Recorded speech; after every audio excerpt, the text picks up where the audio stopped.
triple plow. They're not even ready for this. Oh, here we go. They are not even ready. America heals. Here we come, like a snow plow of moving snow. What are we seeing here, Jeff? They're clearing the median across to the shoulder, right? So they can have a safe median.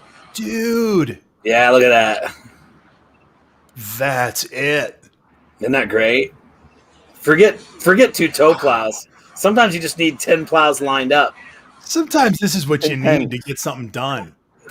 This is my ode to Texas DOT right here.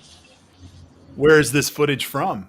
It says INDOT, but then it says I-29, and I-29 doesn't go through Indiana, so it's got to be IDOT, right?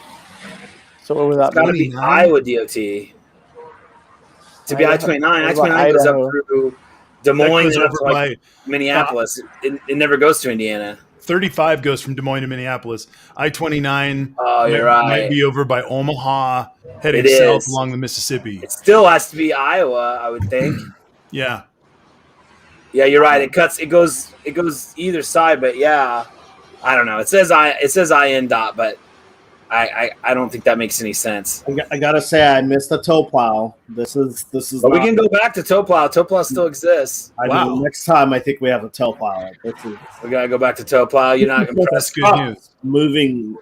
This is how we begin a show that as we a lot of us. I live in Colorado, so snow is not a big story to me. But wow, has this week been opened up into a conversation right as we thought we were, heading into a post-Trump presidency time and all these different things. Here we go, just bitten by another bug that bites us, which is the environment. And seeing what's happening in Texas, seeing what our politicians do in response to such things that are happening in Texas and other places.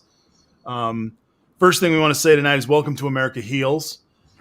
We are happy to have been doing. This is our 20th show that we've done. Wow. And it's really crazy to have done that many shows. But what this started out as was a beginning of an alternative conversation that wasn't going to be as dominated by the noise around, but gave us a chance to kind of sink into some things.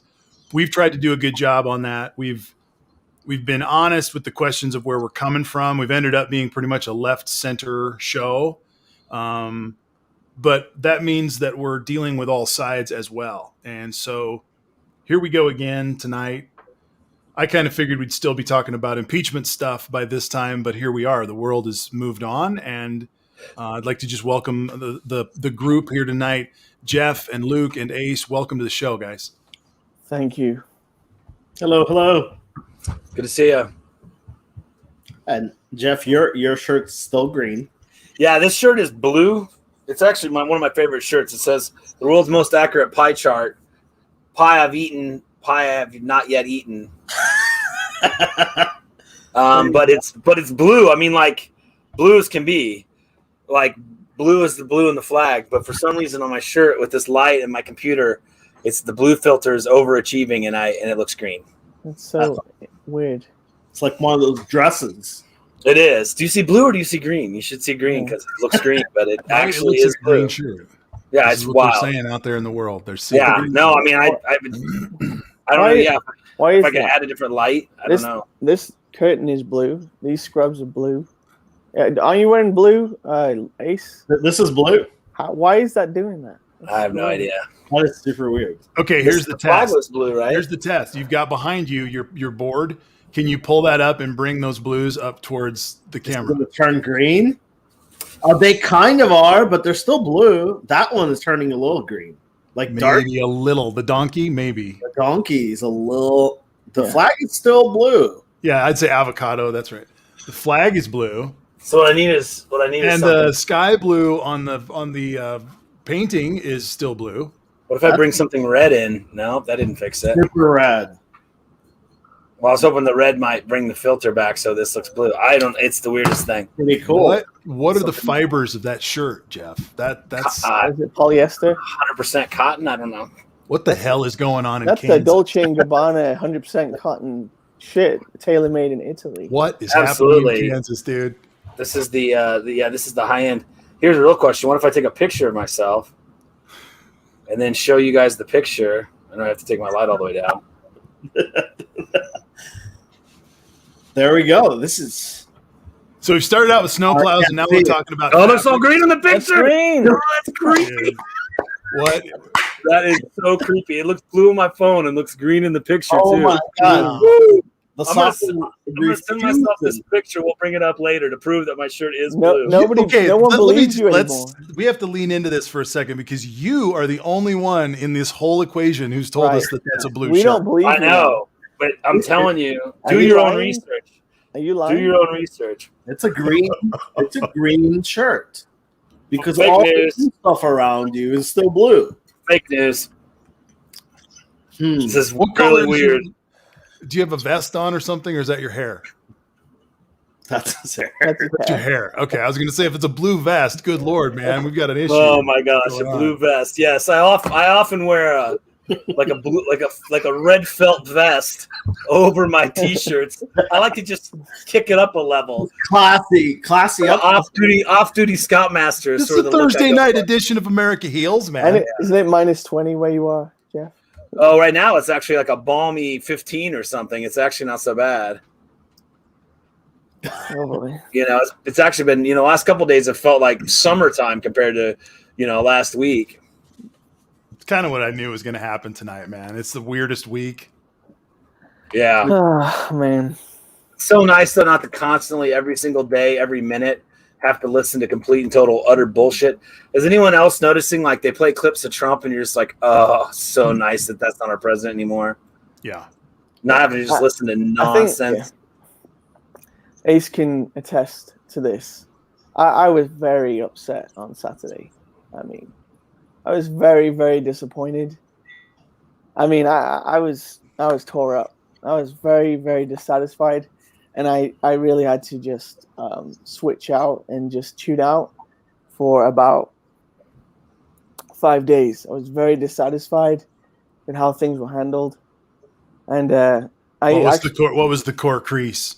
What was the real middle of it?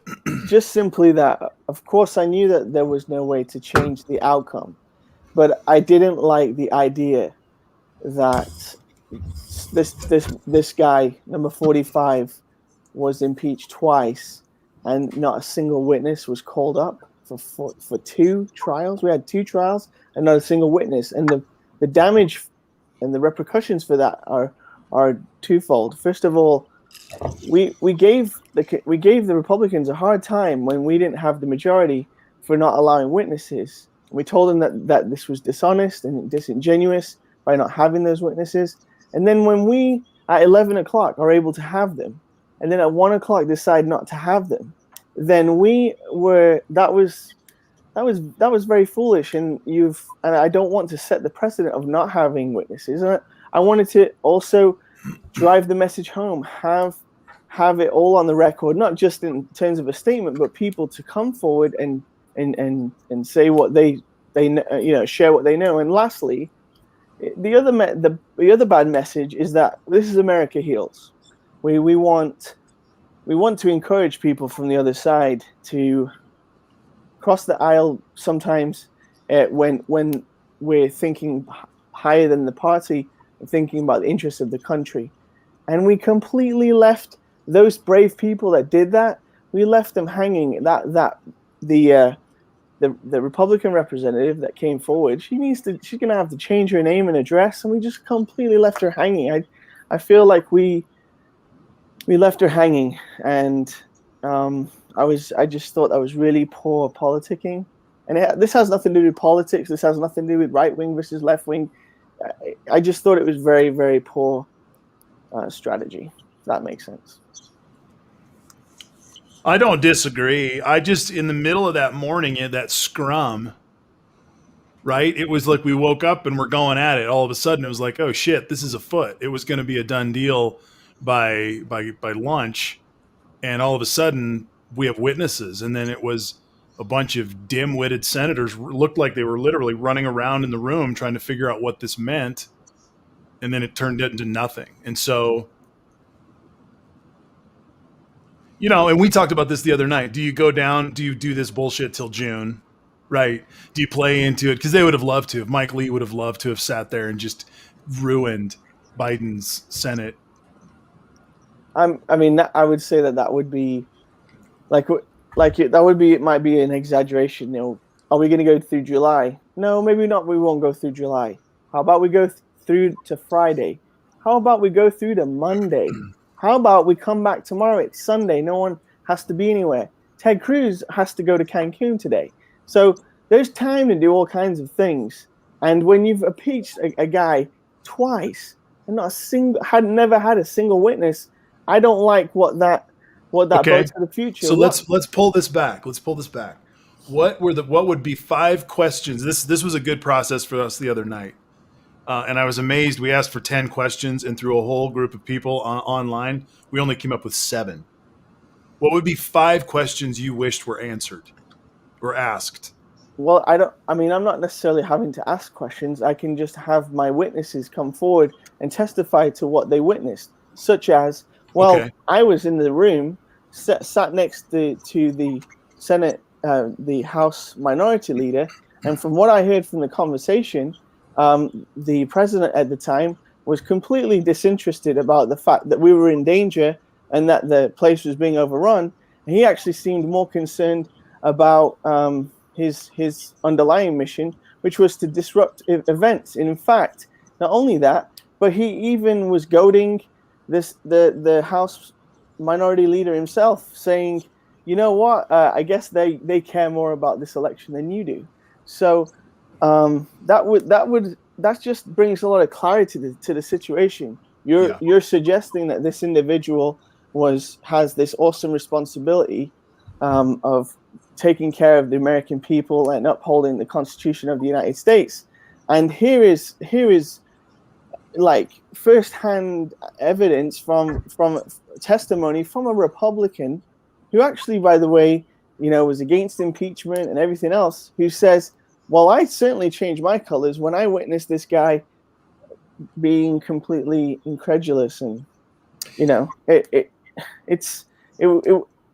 and aside from all that, remember, aside from the questions and everything else, we told them that and we were right to say so. In the first impeachment, we told them that it was terrible that they would go through this trial and not have a single witness. And then when we were in charge, we did the same thing. So that's called hypocrisy.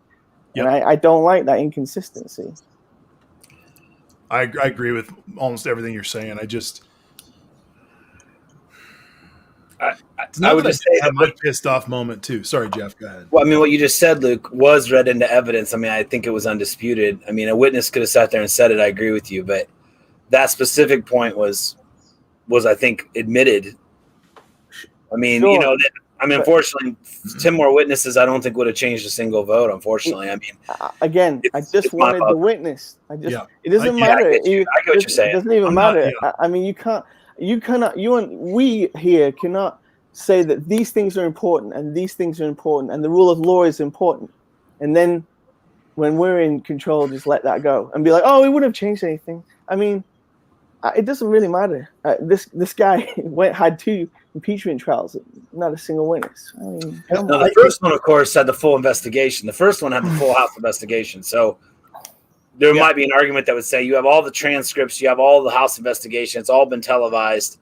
You call a witness to what? Repeat their testimony from the House investigation? I would have liked John Bolton to have come forward. He told us that he had something fantastic to say, and if they would just call him forward, he said he was willing to share that piece of information, and he didn't, and then that went by. Well, it's easy for him to say now. We don't know if Trump probably would have said no, you cannot, and then who knows? I mean, it's easy for him to say when he wasn't asked that he would have gone forward. I find it a little hard to believe. Sure, but this goes to another point that is frustrated myself, and I think I can speak for Ace about this too. We are very sick and tired of Congress not enforcing its strength to call people forwards for subpoenas and threaten them with real jail time, like we always used to do in the past. In the 50s and the 60s, you were called to come to Congress. You came. You didn't just say, no, I'll think about it. No, it's cool. I'm not going to do it. And because everyone here, has probably had a social science class in high school, and the first thing they teach you is about checks and balances.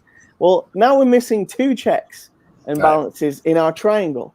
You're missing impeachment, which doesn't mean anything anymore. Next time someone says they're going to impeach you, they're going to impeach them, just start laughing. What does that even mean? It means nothing. The other check and balance is that Congress can call people before them and you answer questions to Congress. That's gone too. So there is nothing to stop a crazy Joe Biden, a crazy George Bush in the future, just going ballistic in the last few days of their time in office. And what's our precedent? I mean, imagine last example. Imagine a federal judge is caught being involved in some sort of a pedophile ring, and he says, "Oh shoot, I got busted. I'm just going to go ahead and quit right now, and that way they won't impeach me, and then I'll just come back later." And he'll say, and as evidence that you can't impeach me, I quit before you fired me. So it doesn't really matter about for me the trial and these points that I'm making right now, which don't really have nothing to do with Donald Trump, by the way. They don't have anything to do with the trial at hand. They have to do with existential questions about our country. That's and fair. We need to have checks and balances on the president of the United States, because we got through this guy, at least for now. There could be some maniacal maniac down the road. Imagine if Hawley becomes president in 20 years and he's a complete nutcase. What they're gonna go back in the books 100 years, or 20 in my scenario 20 years, and they're gonna be like, oh well, we don't do witnesses, and impeachment isn't even a thing. We just ceded a check and balance. Like we didn't uphold the Constitution of the United States. That was the oath that you swore, and not to worry about. Oh well, Joe Biden has to do his thing, right now, and all this stuff. It's like, I understand, but this is existential. The matters of the day are not as important as this matter. This is an existential matter. And my other issue with not calling the witnesses, the same issue that I had before. And if you already know there's information out there that we don't know about it, that information is still going to come out. And as soon as that information is going to start coming out, you're going to look bad. So the Bolton thing, the more Bolton keeps on talking and he wrote the book, that's every single time that information comes out that looks bad on the Republicans, because they didn't want to call him and we would have found out. This time, everything that comes out, we know there are notes that she has. They're going to eventually come out. We're going to see these notes. And what if these notes are really, really damning? Then the Democrats, instead of the Republicans, are going to look like the worst of it and go, why didn't you subpoena at least those notes? It was our watch. Won't open the case. It's just not a good idea to leave weak links out there for them to come back and hit you in a place that it really shouldn't even hurt you politically. Just thinking about it politically speaking, it's just a bad idea. Yeah. Well, what if in those notes she put, McCarthy called Donald Trump 15 minutes later, asked him to call in the National Guard. Trump said no. McCarthy hung up. He called 5 minutes later. He said, hey, we really need the National Guard. They're hunting the vice president. Trump declined. What if that's in the notes? We think that's going to make a huge difference? Yeah. I don't know. That's where I'm at. That's okay? The point I'm at is that we have been living on pieces of straw that were going to break the camel's back for 3 times a week for 5 years. Yeah, never happened. And it never happened. And there was never a moment, even in impeachment twice, where it came down to a freaking oil and water moment where the shit don't mix and we're finally going to find the truth and it's going to change things. And so critically, I think that's more than any other precedent.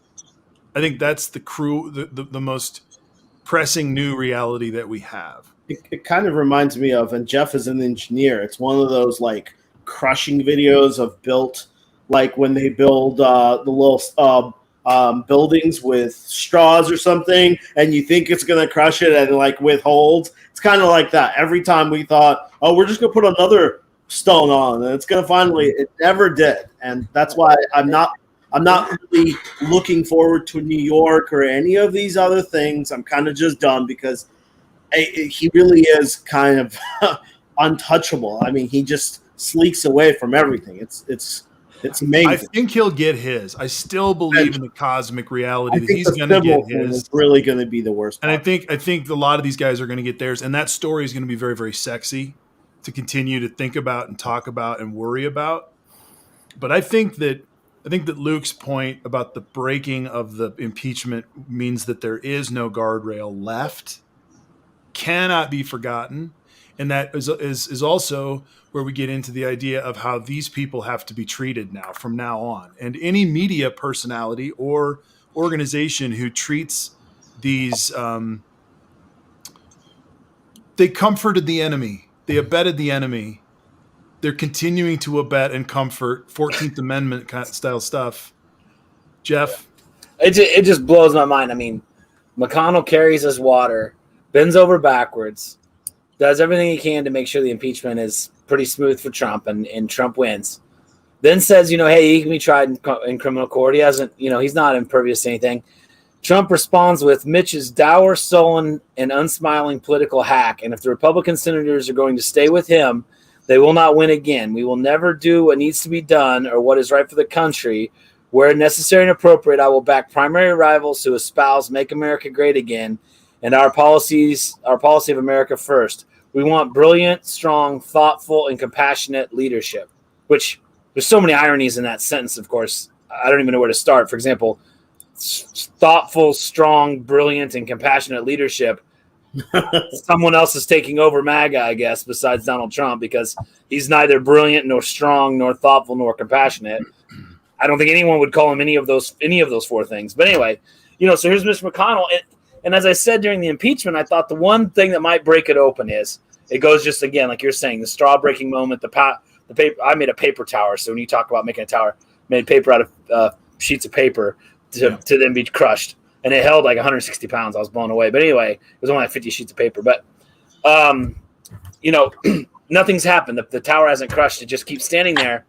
And literally he's on the side throwing rocks at the tower, for 4 years. It's not like what you would normally expect. You would normally expect they all line up. They all get underneath the president's umbrella. The president's communicating with them what his directions are. Instead, Trump just shouts something random. They interview McConnell. McConnell says, well, I don't think he really meant what you're saying he meant. I think he means this. They cover for him. And their payback after 4 years is to be called, a dumb hack. Mitch McConnell is a dumb hack to Donald Trump. I mean, I don't like Mitch McConnell in any way, shape, or form because I completely disagree with his politics and tactics, but he's brilliant. I mean, obviously he's not a political hack. He's obviously been extremely successful at what he does. I don't like the way he does it. I don't agree with what he's doing, but I would never call. I mean, so anyway. Well, he's discarding relationships. Oh, he's done it the whole time. I might have talked about this before, but one of the things that you'll notice with people who have abandonment issues is that a lot of times you'll know this when they say goodbye. They will say goodbye in really one of two ways. One is, oh my God, I love you, man. I'm going to miss you forever. Let's make sure we get our notes and they catch up and they're truly a friend who can handle saying goodbye. Right. Probably never had some major crisis or whatever in their life.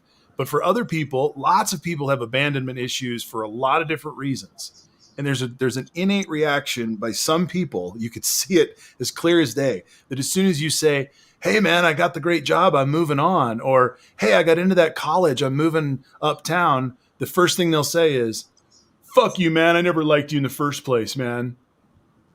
And that reaction is a wounded reaction. And that is Donald Trump severed every single relationship. Every single one. And then he has to sever the people who stood by him with the 43. It reminds me of something that Ace is sick of hearing me say time and time again. I just love the closing remarks that Adam Schiff gave at the end of the first impeachment trial. And he said, you know what this guy's like? he will stab you in the back, and next time it could be you, or it could be you, or it could be you. And no one would you have guessed when he gave that speech that after that speech, he would throw Mitch McConnell under the bus. Right. He would throw Mike Pence under the bus. He would throw Bob Barr under the bus. Right. He would throw Rudy Giuliani under the bus. Who hasn't been under the bus? He always stabs everyone in the back. He never gives back. He is the biggest. He never comes through for He anybody. is that guy, and dude. he also, in many ways, threw the people under the bus that did the damn thing in the first place. Because he is like, oh, I didn't tell him to do that. I didn't tell him to do that. I'd like to tie this together with something while we're here. Matt is saying some things that are absolutely true, and I'm with him. He says he isn't brilliant in anything. That's been most people. Oh well. And then he says, "Womp womp, poor baby." Where was the one? He says, "I don't care, do I?" And brother Matt, I get what he's saying.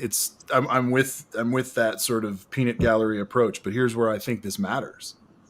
And I was texting this or putting this on Twitter throughout the week. These 43 senators are welded to Trump. Welded. They can. It's like worse than the Iraq vote was for the Democrats coming into 2008. It's the deal. You're either with it or you're not. And they're welded to him. And within a day, and you knew it was coming, within a day, he rescinded them. He rebuffed them. So they're now welded to someone. Mitch McConnell is welded to the man. Yeah. And, who talk shit about him now. Example for the Iraq vote would be it's after we went in there and we found out there wasn't enough to start a war, then they jump on. That's what they're doing now. They already know what he did. They know that he did something really bad, and they're still jumping on and tying themselves to him and now going, maybe this isn't the time I jump on this train. I have a perfect exit. The train has literally stopped and I can exit. I don't have to throw myself out of the train going 60, but they didn't want to do it. They actually got back on the train, which is kind of surprising that they would do that. But would you mind just pulling up this comment? I wonder if you will ever move on, and nothing better to do, I guess. Yeah. Remember, we're not talking about Donald Trump, love. We're not talking about Donald Trump. We're talking about the idea that we have a constitution with 3 branches of government and they have checks and balances on each other. And I want them to see them through to protect you so that when we have a crazy Democrat one day who wants to go ballistic, what are you going to do? What are you going to do when that crazy Democrat goes nuts and he's a complete maniac? You're going to impeach him? And you guys don't know this. Just tell me that you're not going to impeach him. On Tuesday, I went crazy. Luke, I went crazy Democrat. I've decided that we need to never cede power, no matter what. Yeah. So we need to start organizing rallies, okay? As soon as we get our vaccines, we need to start organizing rallies. Yeah. Because isn't that the American way? Yeah. Maybe we shouldn't even have an election. We should just not even have one and do a continuation of power. Wow. And love, my quote was from Tuesday. So you want me on Thursday to have already moved on from Tuesday. Our last show was Sunday. We have moved on. We're not talking about Trump. We're talking about the Constitution of the United States. And the Republican Party also. I just want to say, this is my last analogy for those who think, well, what difference does it make? Who really cares about the impeachment and how it's handled and things like that? Jeff's wife, she's a doctor, and she'll probably be able to relate to what I'm saying. If you're a nurse or a paramedic or a doctor, and someone, I'm sure you guys have heard the expression of someone that they need CPR, and we do what's called a code, right? Yep. Code blue. We do a full code. Full code means we're doing CPR. We're doing doing all these different kinds of resuscitation measures, and the idea is this: if you're going to do a code, you do a code. You either don't do it because, let's say, the patient's expired a long time ago, or they have a DNR or whatever, or you do the code. You don't do a half code. So either you run the code properly and do it properly all the way through, which means everyone does their job, everyone does the things that's supposed to do, everyone that plays their role, or you don't do it. So if you're going to do an impeachment trial and say, well, we have to do this afterwards, well, I was tired of hearing it, then don't do the impeachment trial. You either do it or you don't do it, but you don't half do it. You don't half do an impeachment trial. It's too much of an important thing. It's too existential to the way the country's run. It's, like I said, so let me push back on this because I don't want to leave this. I've just thought of something as you were bringing this up. Let's talk about, give me your assessment of, let's say it wouldn't have been until July. Let's say it would have been 2 or 3 days of witnesses. Where's the weak link in the Democratic leadership? Because I ask this question because if we're going to talk about going into, getting rid of the filibuster, we're going to need some spearhead of leadership in the Senate that somehow is going to have to emerge. And if it didn't emerge, or if it was chosen to not flex that muscle during the impeachment piece because we're about to do it during a reconciliation move, like, what's your thoughts about that? Because we got to talk about the Democratic leadership at this point. You can't just blame Schumer, but you got to talk about the mechanics. Well, I'm going to blame Schumer because it looks what it looked like to me is that at 11 o'clock we were ready to have witnesses, and that at 1 o'clock we decided to forego the ability to do that. Okay. So if someone's saying here, are you guys still talking about this? We're not. Again, I'm talking about the idea that we're doing a code, we're going to finish it. We did it. We're doing an impeachment. We do the whole impeachment. That means we have witnesses. We do all the things. And that way you can take off the responsibility, which Ace was talking to about. When more information comes in from the future, we don't have egg on our face because we did all that we could do. Now, if 40-odd Republicans want to go against that, despite the fact that everything was done, that's fine. I can sleep at night because I did my job. I did what I was supposed to do. They chose not to. But in this scenario, we have egg on our face because we didn't finish. We didn't do the full thing. So is this going to make it harder for us to get past the filibuster, or are we going to be? Is this a strain of weakness? It is. It is a strain of weakness. Go ahead, Ace. I can tell you why it is. The other reason that the other reason that they didn't call witnesses has a lot to do why I don't think they'll ever get rid of the filibuster.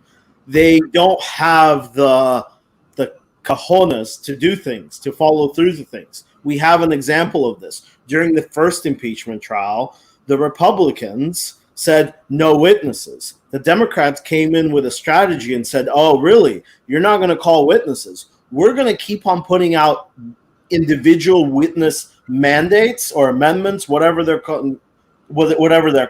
And based on the rules, each side gets 2 hours to talk per amendment. So they went with Roger Stone, and then they talked for 2 hours, and then they kept on doing that. And the Democrats said, we're going to keep on doing this until you guys cave. Now, again, the first impeachment didn't happen 50 years ago. We still remember what happened. What happened? The Democrats were the ones that caved. They stopped. They did like 9 hours or 8 hours, and then they finally, in midnight, because there's something wrong with me, and I watched the whole thing, they came back and they were like, well, we're gonna finish this up now. We're gonna do one more where we throw in the rest, and we're not gonna do any more. They caved. The difference is the Republicans told the Democrats they were gonna do the same strategy. And the Democrats are not dumb enough to know that the Republicans won't actually do it.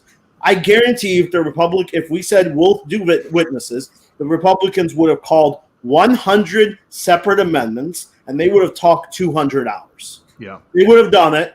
And I guarantee that's why I was making a joke about July. The Democrats knew that the Republicans have this weird conviction to shadiness where when it comes into throwing a wrench, they'll just keep on doing it. And this is the kind of strong, unfortunately, shadiness and strong will work you have to do to get rid of the filibuster. You have to do these things where you're like, oh no, if we say it, we will torch everything to get it done. We won't sleep. will do everything to be in the way. And I asked this question last time. Why is it that when we're in the minority, we have zero power? He's sorry. struggling. Why is it that when we're in the minority, we have no power, but when we're in the majority, somehow Mitch McConnell has power? This is the problem. We can't. I don't understand how this is possible. When we were minority, let's ask a question. Let's ask a question of the audience and of the panel here tonight. Was based on all this, because I don't want to keep talking about this. There's a lot of other things to talk about. I appreciate what you're saying, and I don't disagree with it, but it's going to apply as we move on in this.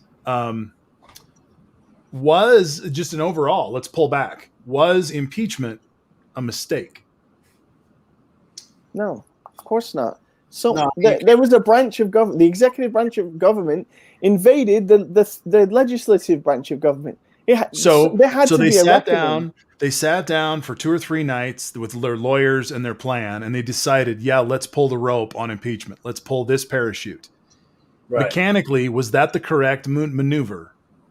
Of course, I think so. Again, most people don't survive from a. I'm just passionate, but most people don't survive from a code. Don't recover. Aren't resuscitated from a code. Still going to do it. Do you want me to do it for your daughter or your grandma? Of course. Do you want us to do a half-assed job, or you want us to do it all the way through? Well, we want you to do it all the way. Like, keep trying. You want us to keep trying. Our job, when you swear your oath and you become a member of Congress, your oath is to protect and defend the Constitution of the United States. Not, except if you don't feel like it or it might not work. You just do it. You just do it. So you just got to do it. It's up to them. Go ahead, Ace. I think the biggest issue with this whole thing is it's really the impeachment is one thing. I think the problem that got ruined is really the subpoena power. See, the House has subpoena power, and they could have just started a group, an investigation, subpoenaed everybody. Everybody would have came in, and then they could have gone into an impeachment with that information. But there is that strength argument. That's true. They ruined. This is a good argument too. The bye brings up a good one. Mitch McConnell stopped the impeachment to be done while Trump was in office, and he played them. And we're all living in this illusion like that didn't happen. And for many of us, we called that the minute that they did it. They were like, we're going to kill time. Yeah. I have tweets on as soon as Mitch McConnell came out, and he was like, I have a tweet. We all did. During the impeachment in the House, I put out a tweet saying he's never going to do it. He's going to push this towards the end, and then he's going to come out and he's going to say it's not constitutional. So we saw the play coming. We saw them call the play. We watched them on the other side of the ball, and we heard their audible. And then the play worked, which is what makes me, Luke, super frustrated because I'm sitting on the couch. I'm watching TV. I know what the play is. I know what's going to happen, and it still works. And then just like all of us that watch football, if our football team, if I'm sitting on the couch and, they're going to run right, and then they run right and they just bust through a touchdown, and I'm calling plays on the couch, you have to go after a while what is our coach doing? If I can do this, why isn't he doing it? I'm not better than he is. But he knew this as well. And the same thing with the impeachment. They knew they didn't have the votes. One of my questions I asked last time, the question that hasn't been asked is, when you guys finished the impeachment and you agreed to make the deal on no witnesses, what was your count on how many Republicans? Did you think you had 17 Republicans? They'll never ask that question. And if any one of them ever answers yes, they're either lying or they're not good at their jobs. Because we all knew there wasn't 17 Republicans that were going to vote guilty. So if you're doing a trial and you know you're not going to get a guilty and you have an option to extend the trial, why not? I don't know. That's the last one. That's the last second we're going to spend on it. That's it. Okay. That's it. Because Boogie calls it out. She absolutely named it. She says, Jeff. Yep. She says, hey, man, you're living in frigid Kansas. Right. If you were a good dad, Do the right thing. dude, take your kids to Cancun. Yeah. And you know, if my kids asked, it nullifies all my judgment. I just would, of course, try and do it, because that's what a good responsible parent does. Your kid asks, you don't judge it as a human. You just say, well, my kids asked, so I thought we'd go. And as an American, I'm just going to ask you a question because I know you pay your bills. I know that you're a strong American. Right. Would you leave your lights on in your house and your heat on 70 degrees when you went to Cancun? I mean, you can. I would leave the heat on. Generally speaking, I would cut it a couple degrees to save some energy, but All yeah, right. sure. I'd leave it hot, baby. When Would it ya? got back, you'd be Roll warm and hot. toasty. Kick it up a couple degrees because you know it's going to be cold from the walk from Living the car in to the house. Colorado with my single pane windows makes Yeah. my wife super happy all the time throughout the whole winter. Yeah. Now, in your scenario, Marty, is the world going through a global pandemic too? Yeah, right. Is there a global pandemic? I we're not forgot supposed about to go? that. Dude, I forgot about that part. And the My worst bad. is actually the fact that he called out, I forgot what it was, El Paso or San Antonio's mayor who flew to Mexico and then got on Zoom or whatever and told everyone to stay home and wear masks. And Cruz took the opportunity to call that person an extreme hypocrite. Took the time to say that person is an extreme hypocrite.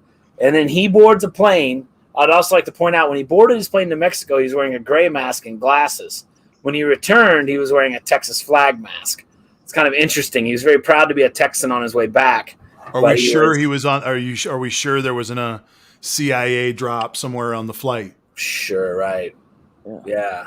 I mean, I've heard this week from the grand old party. I've heard people.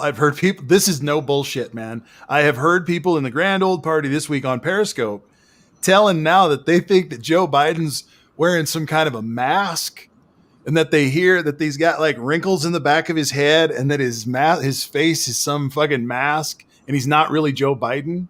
And they're really Well, peddling this stuff. Isn't that a good thing though? When the other crowd is peddling that you have to be cheating because you're doing good, and people are liking you. I don't, when you're hitting a ton of home runs and you're in the MVP and you're an all-star and people go, this guy must be cheating because I don't know what he's doing. I'll take it because that town hall really spoke for everything. How amazing was that town hall? He crushed it. He crushed it. He was such a human being, and he makes mistakes all the time, and it's like he's like an old professor, man. When I went and saw him in Ames last year, that's literally why I changed my vote. I was a Yang guy, and I sat with Joe, and I was like, dude, this is the old professor, and I know what I'm getting. I know he's not perfect.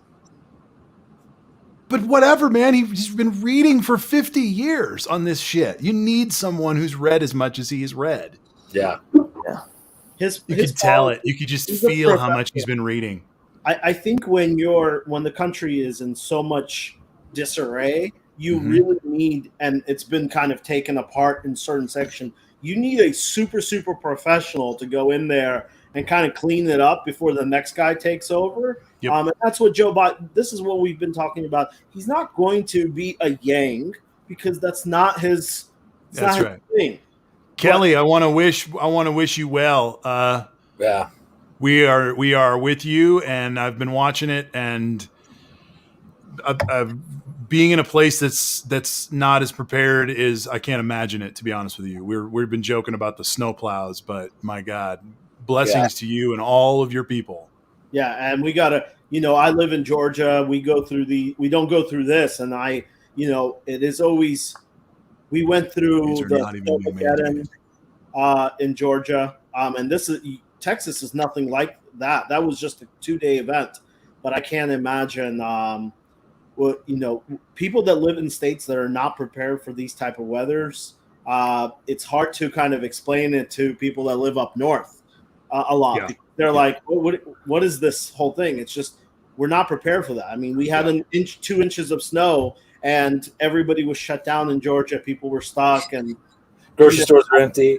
imagine what would happen if we got a Texas issue in 2 weeks. We're going to go through the same exact things. It's just because this extreme weather, when you don't have as much extreme weather over ages, 50 years, then states are not going to be built like that. For example, I used to live in California.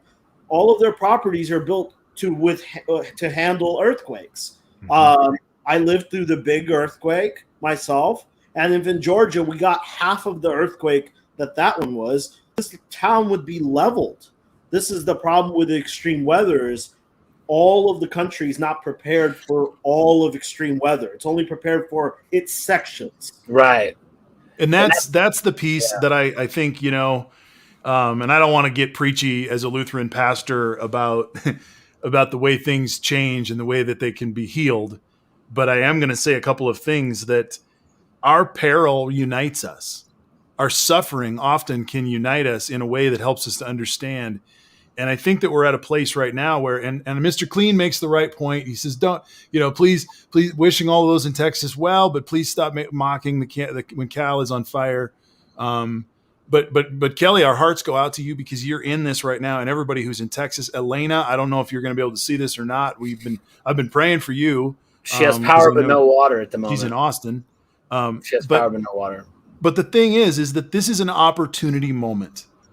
And this is an opportunity moment for us to recognize that everywhere in our entire country, on our entire hemisphere, on our entire globe is out of whack right now from a lot of different causes. And what we have to do is stop this nonsense fighting about the cause. We have to recognize that this is something we all are facing.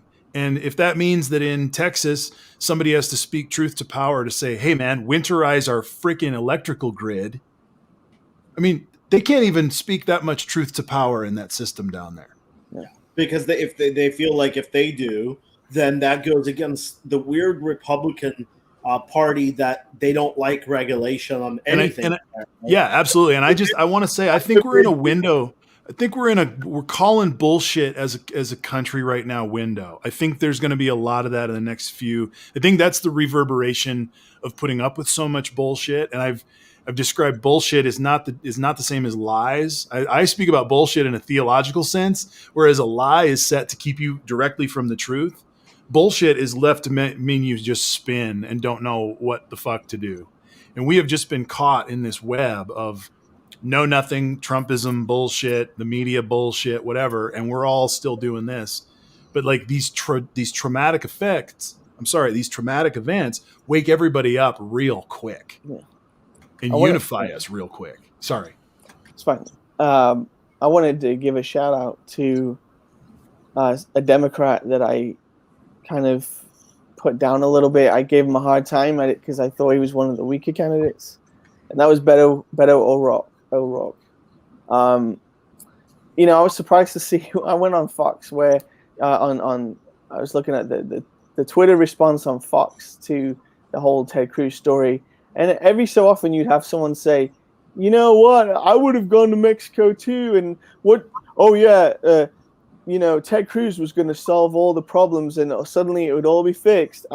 He leave the guy alone. And I'm like, Beto O'Rourke, apparently, who doesn't hold any office right now, he has done so much work since all this happened. Apparently, he's been running around like a fool in South Texas, El Paso and stuff, calling up every single old folks home, making sure everyone had heat, blankets, making sure, people who were susceptible wouldn't succumb to hypothermia. This is what leadership does. This is what leaders do. They do it because they want to. They do it because they feel a kindred spirit to want to take care of their kinfolk from their home state as a sense of pride and as a sense of humanity and camaraderie with their fellow Texans in this case. And, the idea that this guy goes to Mexico and people would say, well, he can't really do anything about it. Yeah, there's a lot he can do. He's a working senator. Yeah. He can make phone calls, maybe pull resources from other states and pull it all together. He's been in politics for a long time, and you have like this example that I'm giving right now of Beto working his socks off to try to make that happen. I really don't know if it's going to do anything for him personally, but he feels that kinship. Also, after the shooting happened in El Paso, you could see that it really affected him in a personal kind of way. And if he was ever senator of Texas, he'd be a lot more like Joe Biden, in which he would be caring about Texas, caring about Texans, making sure that everyone in Texas was okay. I hope he runs for governor of fucking, Texas. not going to freaking Cancun. Hopefully he does run for governor. I hope he certainly runs not for going governor. to Mexico. Because as center lefties, we need to start aiming for the states, folks. These federal offices are critically important, but we need to start aiming for state legislatures. And if anybody out there can run and there's a way that we can support you to win or bring you on a show to give you some airtime to talk about what you want to do and suss out some of your stuff, this is what we're here for. I think that the gerrymandering needs to be dealt with in our states. We're in a window right now, whether it's 5 or 10 years, where we have demographic prowess. And Luke, I know you're about to take off here at the halftime.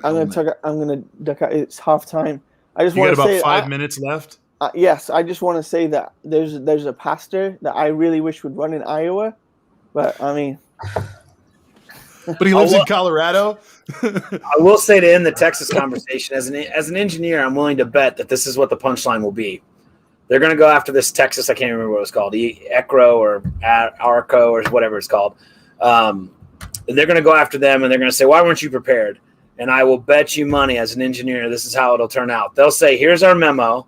We send it every year with our specs and our stats and blah blah blah blah blah." And as you'll see, we said we are prepared for 50-year low temperatures. Well, we're experiencing our 100-year low temperatures. So you agreed to our specs. We spec'd it out based on, you can talk about cost. Of course, the truth is, if the Texas grid was prepared for -60, it would cost more money. Mm-hmm. So they had to pick a temperature, and they picked a temperature like, let's say, 10 degrees for a week. And then, it hit 0 for 10 days, and it broke. And the problem is, Abbott probably knows this, by the way, and instead of saying, well, we planned for 10, it turned out to be 0, we're screwed, he tried to go on this green energy bullshit first, which, as far as I'm concerned, it's part of a new political trend. He knew that wasn't true. He said it so he could get it out in front of his Republican fans, I guess. I guess he was basically talking to the fans. Then he has to get serious and talk about reality. As far as I'm concerned, every voter in Texas should get him out of office just for being a dumbass. They don't go on Fox News and say it was Green New Deal. Did what? Well, let's add a little color to this story. Let's add a little history to this story. Because this is not news. This was all reported 12 years ago, the last time this happened in Texas. This was reported that they needed to winterize all of their equipment to that temperature 12 years ago, and it never happened so it was said to have happened. They spent money on it happening, and they never used the money for that. And here we are, because all along the way, they kept saying, we don't need to do it. We've got our own system and blah, blah, blah, blah, blah. Even Rick Perry very recently, as of yesterday or today, whenever it was, says that, this is awesome. We'll deal with a couple days of this just as long as we don't have a federalized grid of any kind. That's right. And just so everyone knows, when you see the nuclear power plants and they've got that cone-shaped thing, that's not a reactor. That's a cooling tower. And what happens is you pump the water to the top and it cascades down kind of like a waterfall.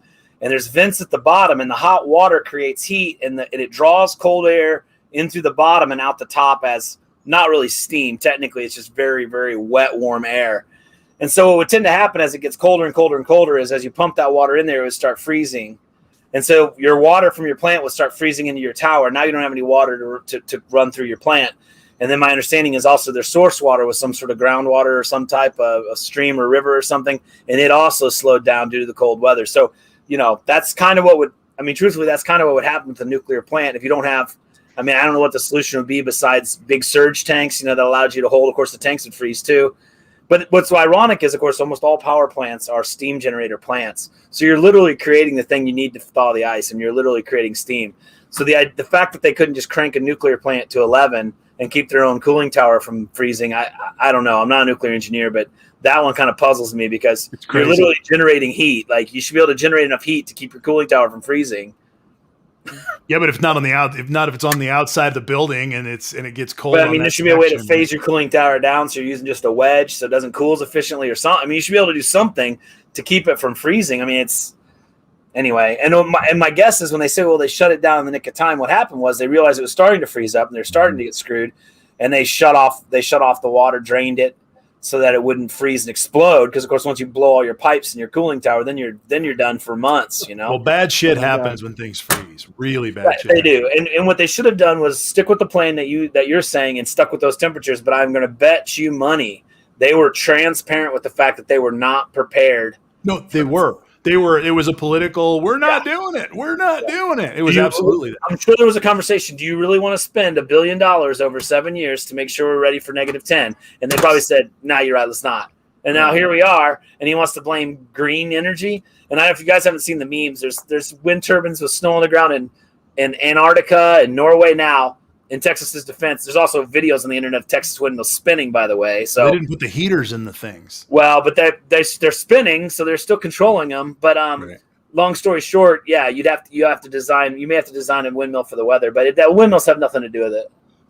To all who are here tonight, let us say thank you to Mr. Luke Red Blue for being with us tonight. He has to bail out halfway through, and dude, much appreciated that you Thank were you with very us tonight. much. Yes. Yeah, Be thank safe, you for everybody. your work. Bye-bye. Be safe, bud. Have a good one. Ooh, I get a whole. Look at you. Look at me over here with all this space. Yeah. Foundation, stretch those Mr. arms Ace on out. the river. Nice. No, I think, and I was, I guess I was going to sort of move the work into some environment stuff tonight, because I wanted to just ask the audience and us tonight to think about the ramifications over the Super Bowl and over these last couple of months. Both Ford and Chevy have announced that they're making absolutely radical moves to pretty much a full electric fleet, by 2035 in the GMC side, and I think it's sooner than that in Ford. Hummer is coming out with their electric Hummer this year or next. That thing is absolutely fucking awesome. 1,000 horsepower.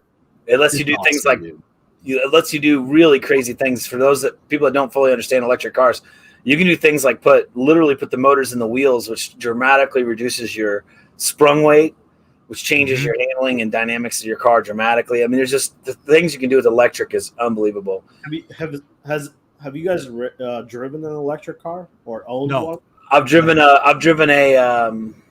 Prius briefly. Electric or hybrid? It was a hybrid. It felt like a really, really nice golf cart. Yeah. So I've actually owned. Truthfully, it was quiet and it was. What have you owned, Ace? So I've owned 2 electric cars. I owned the Leaf when it first came out, Okay. fully electric, and then I own a Ford now that's fully electric and then fully hybrid. So basically, I can drive only on electric. It has an electric engine, and then it has hybrid. Most Okay. Priuses are hybrid, so they don't have a electric engine. Okay. My car actually has 2 engines, and the thing that I've realized about electric cars are awesome. This is the problem. Like the more I know multiple people that have had electric cars, they don't want to go back to gas cars. I mean, electric cars are awesome. If we can just get past the battery phase, which it looks like with Tesla, we are getting there. And if we can get past the charging phase, I would never buy a gas car again. I know the biggest thing with electric car, people will say, well, what about vacations? What about this? It's because of charging, really, that it becomes a little bit of a problem because you can't find good charging. Now, if you have a Tesla, you can Tesla it up because you can go to their providers and you can charge your car within like 30 minutes. Right. It's still tough because there's not enough of them. But Well, that's still sort of a boutique kind of an economy, right? And so I think that's why the trucks, to me, really speak to a very different motif. Because if you're in a truck, you're out in the middle of a field, you're in the middle of a construction site, you're in a place where you depend on that thing to produce energy, and you have to be able to burn gas or diesel to, in the middle of the cold winter to do something out there. You've got to have the ability to produce energy. And so charging, I mean, that's why I think it's such a bold move. It's probably in concert with whatever Green New Deal conversation that they're talking about with the Biden administration down the road, where we've got 50,000 new charging stations across the country, et cetera. But even with that, I have a hard time believing that I'm going to sit in a Ford F-150 out in the middle of a cornfield in the middle of October, waiting to pull wagons with it and hope my charge holds up, because you can't pull gas out there. Yeah, that is going to be the issue. And I think on the charging stations, 90%, actually, I think it's like, but wait, it's like 99% of all charging stations that we have now are basically terrible. They're useless charging stations.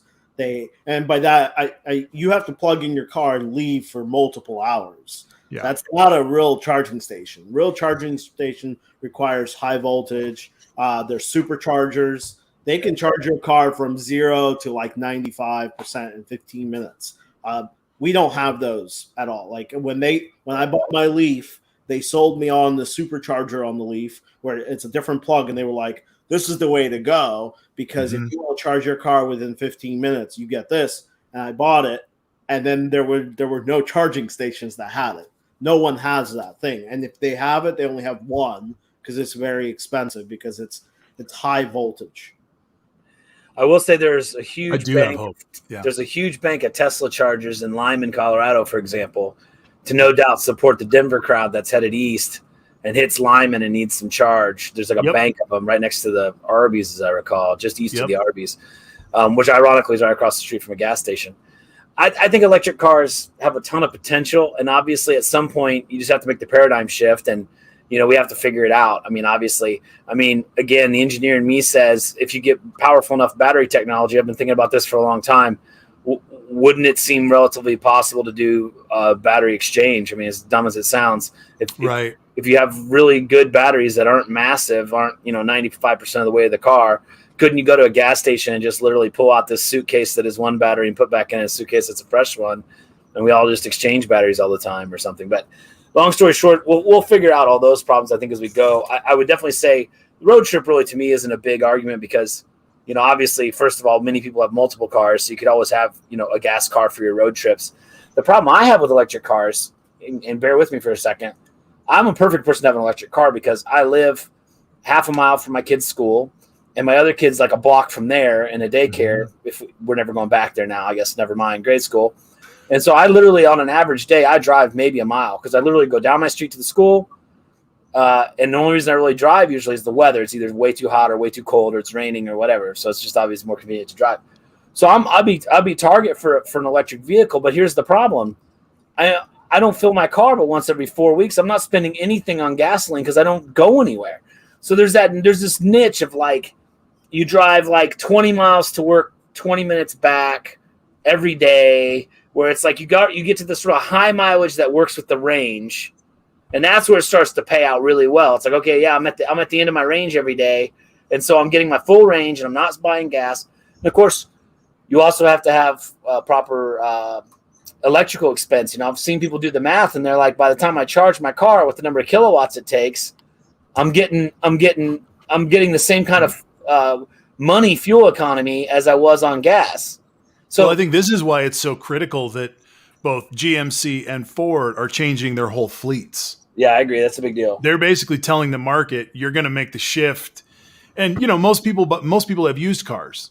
So that means that so if this is 10 years away or less from happening, then that means that the front end of new car buyers will be dealing with this consequential decision in 10 years or less. And so we're still 25 years away from the used car market having to deal with this and deal with whatever depreciation or lack of depreciation. You might have a lot of cars that don't get very much, much cheaper very quickly. Like right now, I was looking at a car for my son. He's turning 16, and you can look at the different markets of gas cars. You're like, all right, there's a car for $1,500 and a $3,000 and $5,000 and $8,000. Those are all three, different levels. You throw a brand new fleet of electric cars in there in 20 years. It's going to be very interesting. It is. And what the trick, of course, too, is you also have to get your grid supplied by more green energy because, the classic thing is you have an electric lawnmower, and let's just say it's a plug-in electric lawnmower. You plug it into the wall and a coal plant somewhere else kicks out the power. So you're not burning gas where you are, but you're burning coal. And we all know, too, by the time you transmit it, you're actually losing a fair bit of efficiency versus, pouring a cup of gasoline in the thing and running it for a half hour, which is better from an emission standpoint. So you need a greener power sources. You need things like solar on your house and things where you can, because like my dad's house in Colorado Springs, it's 100% solar self-sufficient. they've got an array. I don't know. It's probably 8 panels that are 4x6 or 4x8, and they positive generate almost all the time. The only reason they're on the grid is to cover if they, the cells get covered by snow and things like that. And so if you can do things like that, obviously, then okay, now you're helping feed the grid, and you're charging your car, and now all of a sudden things start to make a lot more sense. Of course, you got the install cost of the solar, so it all kind of anyway. There's a lot of things going on, but I think big car manufacturing. I guess we'll see when we get there if they really pull the trigger, because I mean, I don't know.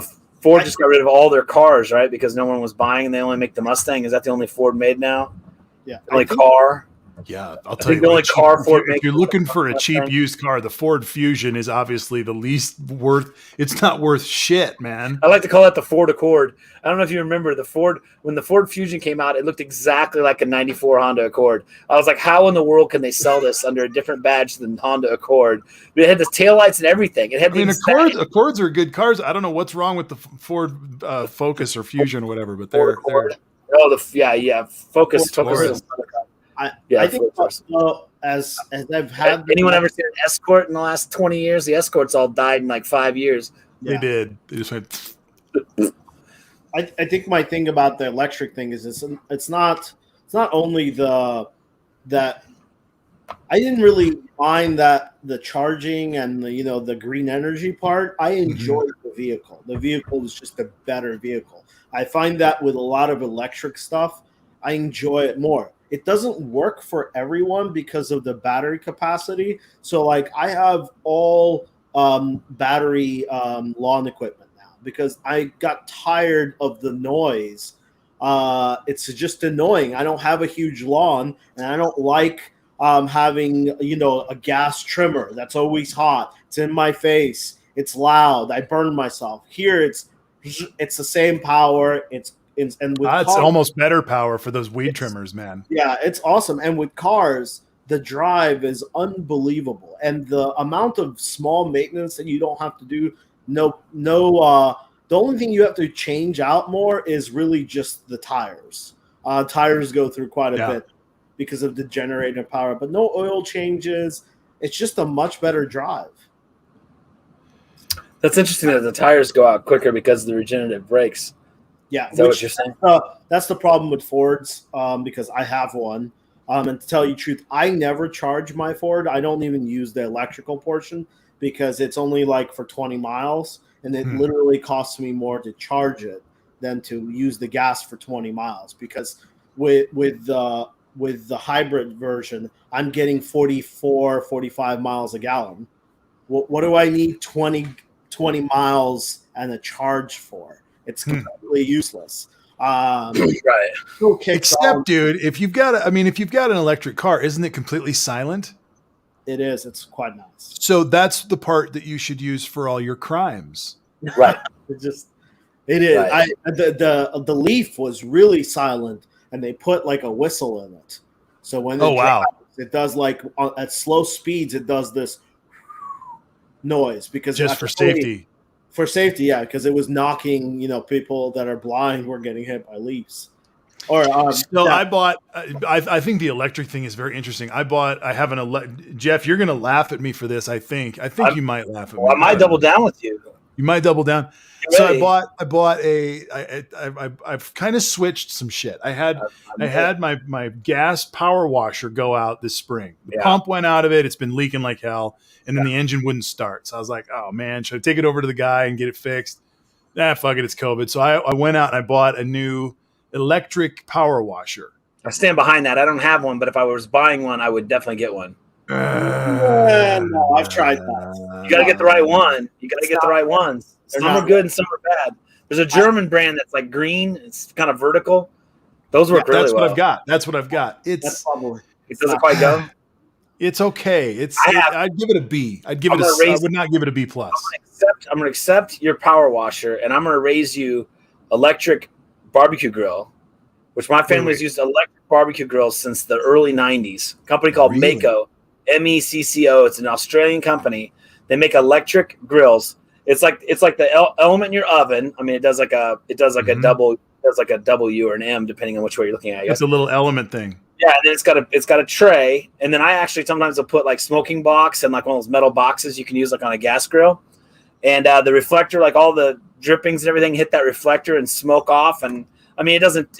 You grill burgers, they're delicious. It tastes like a grill, but you flip the thing on 15 minutes before you need to eat. You cook, you flip the thing off, and it just sits there doing nothing for the rest of the year. I don't have to ever go get propane. I don't ever have to get charcoal. Pretty immediate heat.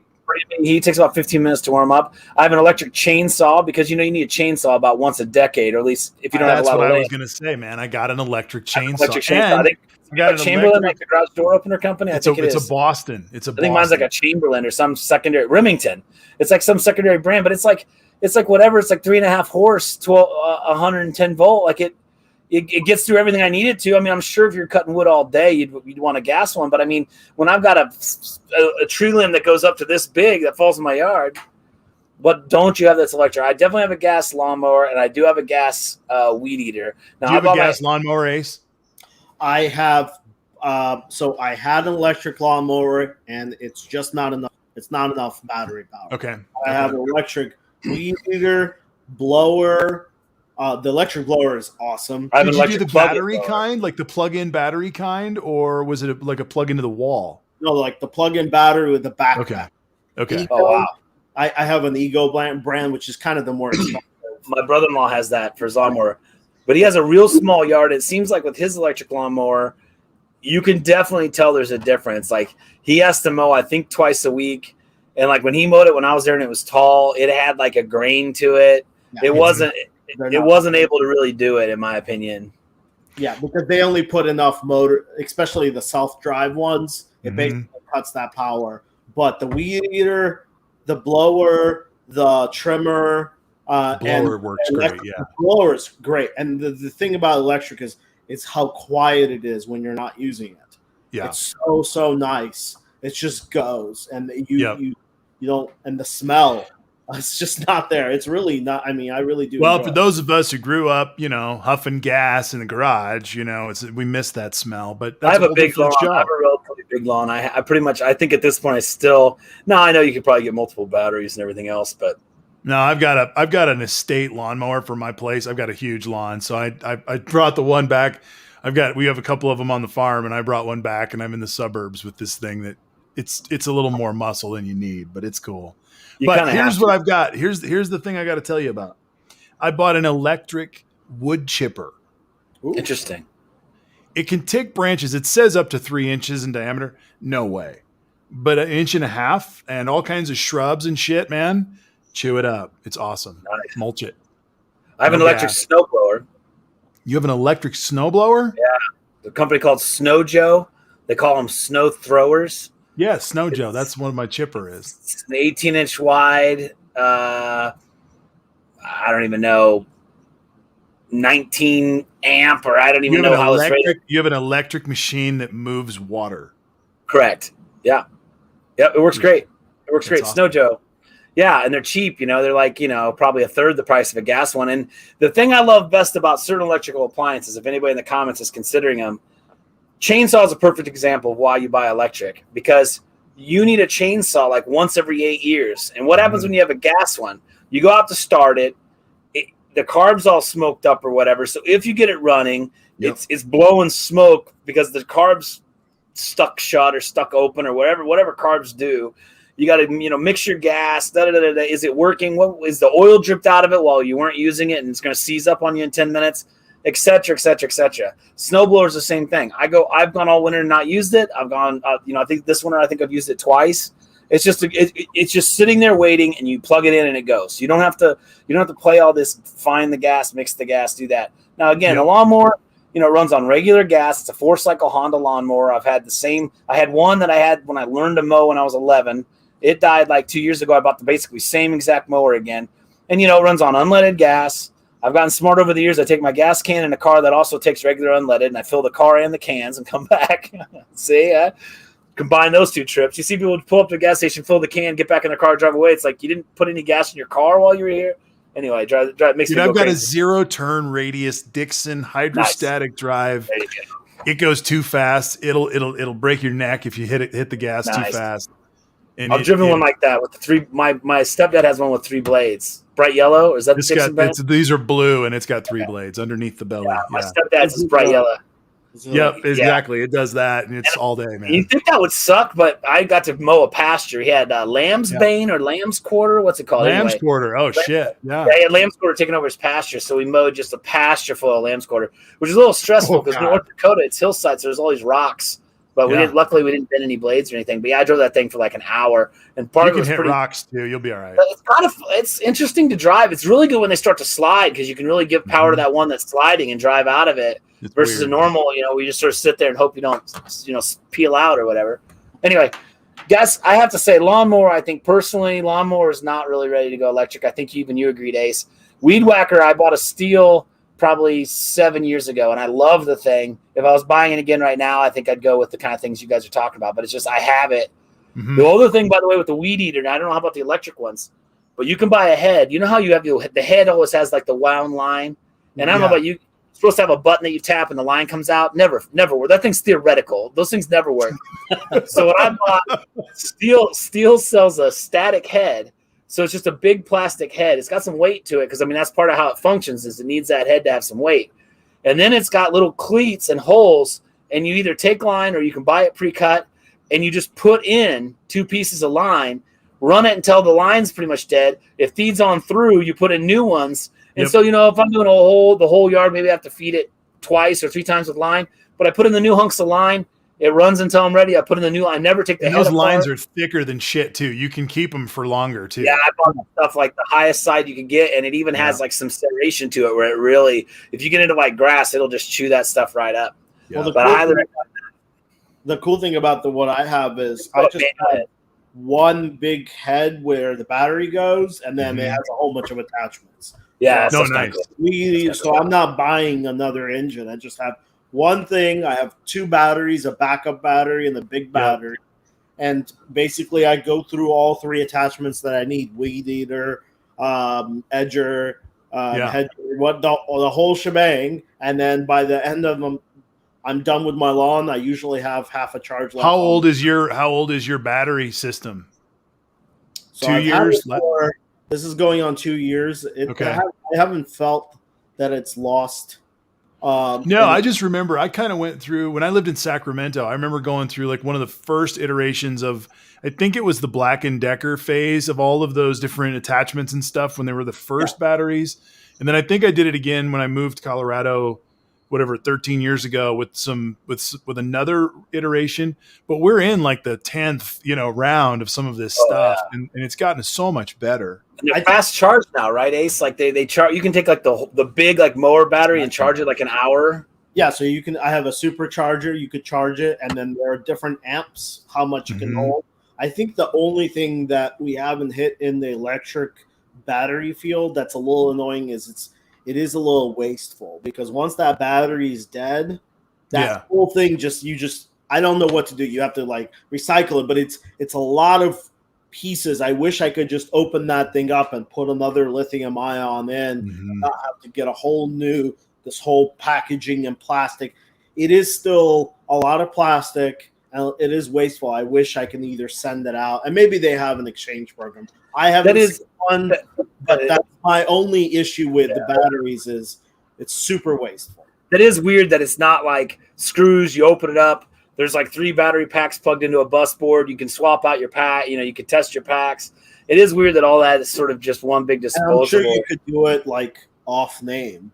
The company does not push the whole, hey, open this up, pop another lithium ion in. And I think it's because lithium ion is so combustible and they're just afraid that it might.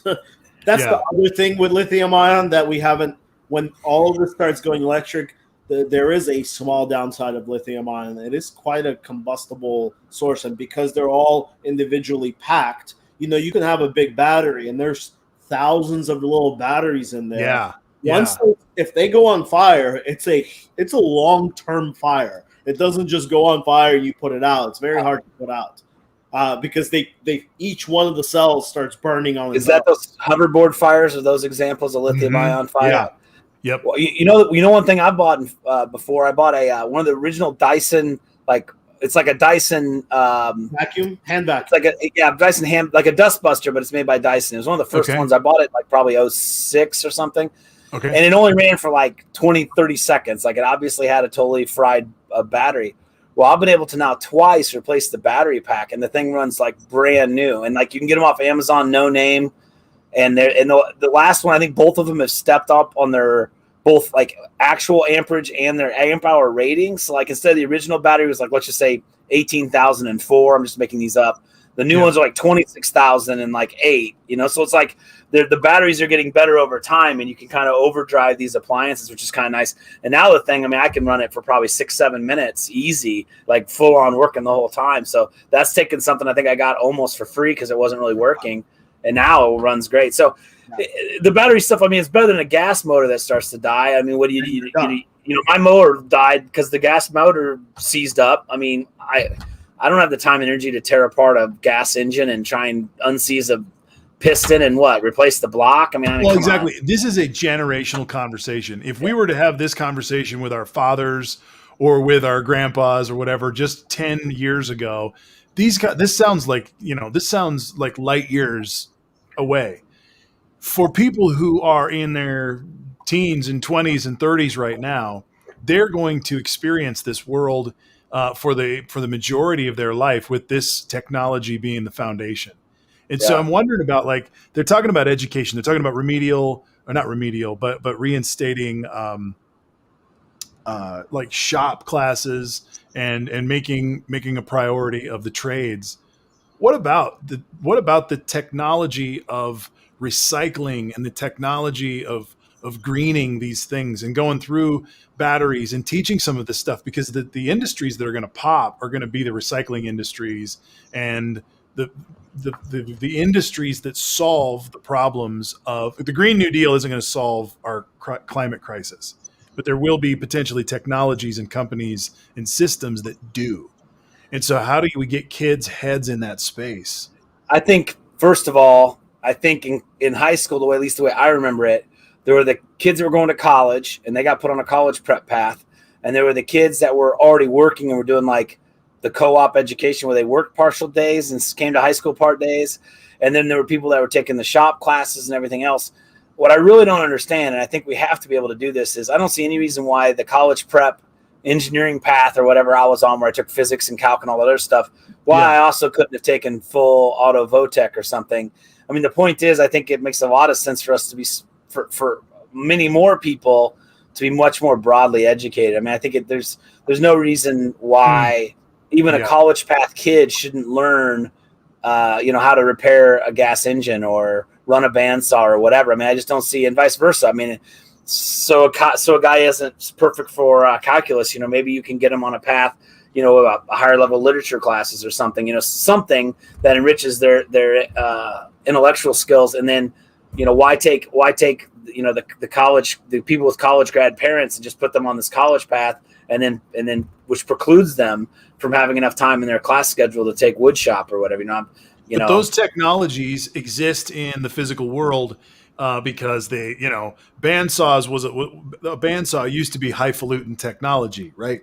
And now we're talking about lithium ion batteries, and that's old technology now. Like, how do we catch up this technological foundation and then also the expansion of where we are now? Like, I'm not saying poo-poo to bandsaws or concrete or foundry. I remember doing that shit, man. It changed my life to learn all those things. I got to do a lot of that stuff in college. Luckily, there's a couple production classes I got to take, like I cast aluminum and ran lathes. That's so cool. That stuff was a blast. I think the short answer, of course, is what they're trying to do with all this STEM, and then now it's STEAM because they've added art, which I have my own opinions about why you would add art to STEM. But anyway, I think the ideas of STEM and stuff, they're trying to do that, right? They're trying to push these science technology ideas so that more and more kids get interested and go into science, because quite frankly, I think for quite a long time, we've imported most of our scientific minds. I mean, Einstein, you start talking about theoretical topics and you start running into expat Russians and people from India. And I love all these people. I'm so glad they're in our country helping us. But they got their primary and secondary education in a foreign country, which is doesn't really bode well for our country if all of our scientists need to come from China So yeah, we obviously need to make sure we're doing our science technology. I'll tell you, it's terrifying. I talked to a teacher one time. I said, so what do you do for STEM stuff in class? Because they were talking about how they like to educate kids on STEM. And this just broke my heart. She's like, I'll buy a kit and we'll do the whole class will do one kit in one class. And then real quick between classes, I tear the kit down and we build it again the next class. And I was just like, Jesus. I was like, Wow. give me your phone number. I'll buy you at least a kit per class, at least have 5 kits, or something. But we have to just reprioritize education. Obviously, the Confucian model. If you don't prioritize teaching, you're never everything else is gonna fail. I mean, look where we are. Talking about politics. It's clear that a lot of these people we argue with don't have any idea what causation and correlation is. We're fighting ignorance all day, every day, because we're choosing not to pay our teachers. And other than healthcare, which I'm really passionate about, school and our school system is kind of my other passion, but on the opposite side because I dislike it so much. I don't like our school system at all. It doesn't make any sense. It makes no sense that we don't point our children or people's children towards a career. We wait until they are out of school and go to college to get pointed towards a career. Why are we wasting the last high school years towards that? It should be just 1 through 8, and then after 8 they should start doing these things like shop class, and they should do life courses so they can start working on their careers. Why are we waiting until college to start working on careers? It makes really no sense. The other thing that is really annoying about school, and you just mentioned politicians, look how politicians kind of abuse, they say stuff because they know the public doesn't know better, and the ones that do are in the minority of minorities. Why doesn't the U.S. school system teach people life events, real life events? How to do it, how to invest correctly, how to open up bank accounts, right. All of these true things that you have to do. How to go to Verizon and open up a new account, and how to read and figure out what you're signing up for. These events, we don't teach how to do your taxes. Actually, how to do your taxes. Understand where your taxes are going. We don't. Now, some schools do pieces of it, but they're not mandatory. It makes no sense to me why we waste that much time. I hear the wasted time piece and all that. I don't think teaching a career early on is probably a wise path. But I also would ask this question: what careers are going to be safe from AI, which is a larger issue? Like, we aren't going to have potentially the jobs to fill based on what AI is going to be able to do in the quote job market. I think that's another piece. So if you're going to be an educated person, or if you're looking at a society and you're looking at how to raise up people in the best way, I still err on the idea that you educate your populace as best you can so that you have a better society overall, because critical thinking, correlation, being able to have those adult conversations is really valuable, and it's an investment in your people. And they oftentimes don't like learning algebra and won't like learning how to recycle a lithium ion battery or something like that. But like, we have new skills in place, and bandsaw shop, while we need it, isn't the same as every kid ought to leave. We used to you have to take Spanish or French or something like that, and you also need to learn how to code. Exactly. Or maybe something else. Maybe I'm out of touch with code. Maybe it's something. That's the problem. Is we're always super, super behind. When I went to high school, I was one of 3 people in a programming class, and they canceled the class because not enough people signed up for it, and they gave up. They didn't have that class for like 4 more years, while other countries were forcing it into their system and going, oh no, everybody, not 3 people, it's part of your class because this is the future. We're going to force it. We're not doing any of that. What are we forcing and going, we know what the future is, where all the money, where all the prosperity is. We're going to start and being the best at it. Why are most of the programmers that are the best are not from this country? And you could even take that further, at least where I'm at right now. If you're good in sports, or even if you're good in other things like scientific robotics and stuff like that, I've heard of kids doing this. club sports are so critically important. So if you're good at a young age in basketball, you join club basketball, and then you join a traveling team, and pretty soon we've privatized all these things.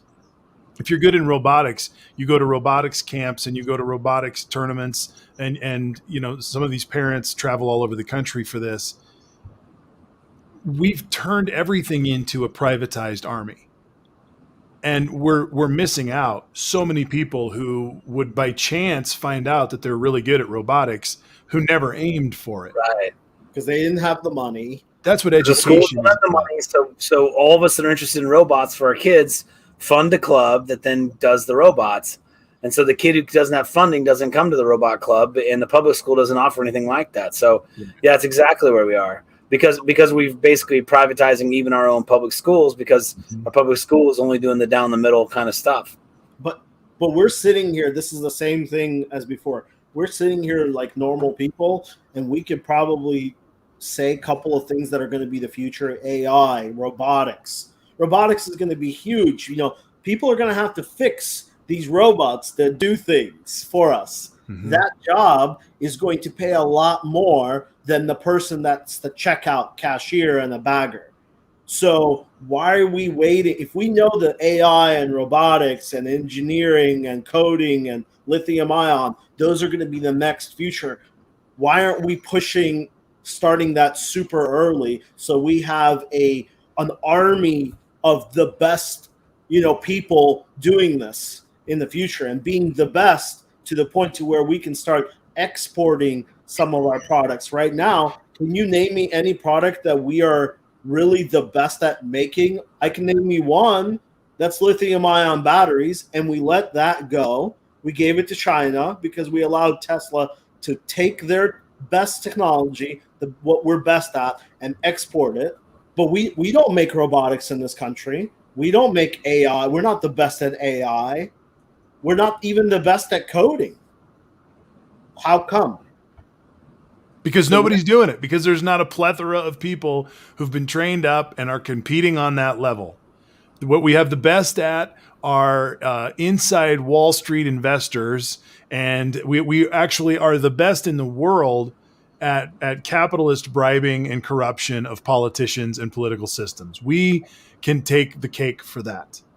There's not a higher place in the world that spends more on elections and politicians making more after they leave office. Anybody get the final count on this election? How much money we spent with the main election and the Georgia?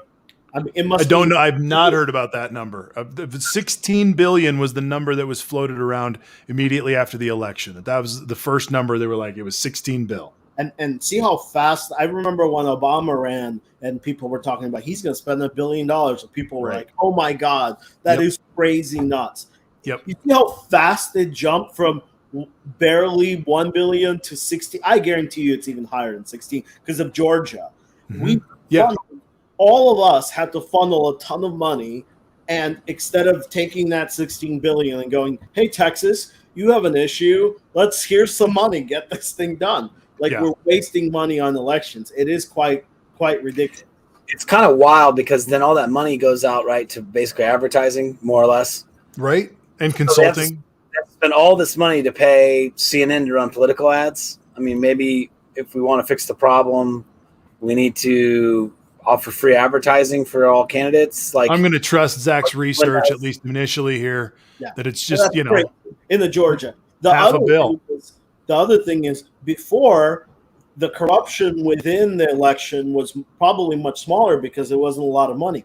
When you're talking about 468 million and 16 billion, there's going to be a lot of corruption on people figuring out how to take this money. Donald Trump, he figured it out. He goes, wait a minute, I can get a whole bunch of funds given to me. There are some borders of what I'm not allowed to do, but there's not enough of them. I can hire unlimited amount of people to work for me. I can pay them maximum salaries to the allocation allowed by the government. There is a max, but they don't have to even work for me. I could just hire all my family, and each one of my family gets $125,000. And then when they fly on trips, they can fly private. That pays for that. They figured out a way to essentially steal the money for themselves. And we're just sitting here going, oh, okay, I see how that works.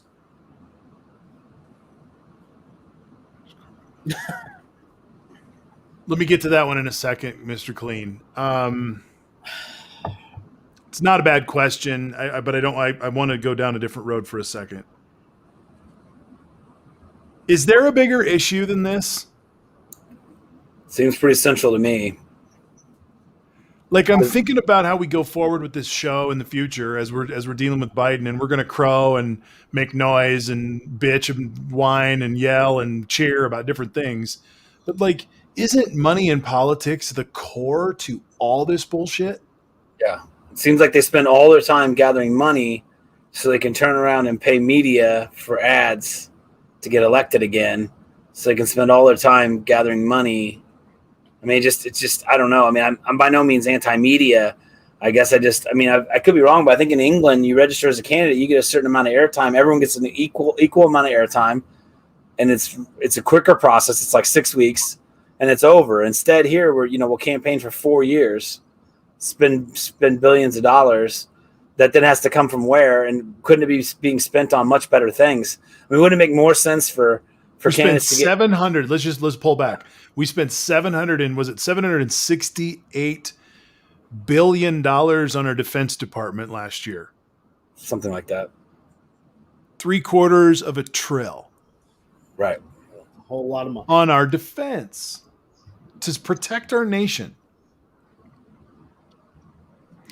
And we spent $16 billion, or there was $16 billion and maybe $16.5 billion that go through the coffers to pull this friggin' mess of an election off that just went down. That was a mess. Yeah. So money in politics is not working. Having rich man elections sucks for the average American and everybody in between. Even the rich American didn't get a good election out of that. Right. Or the one before, because the candidacy process didn't work on the left or on the right.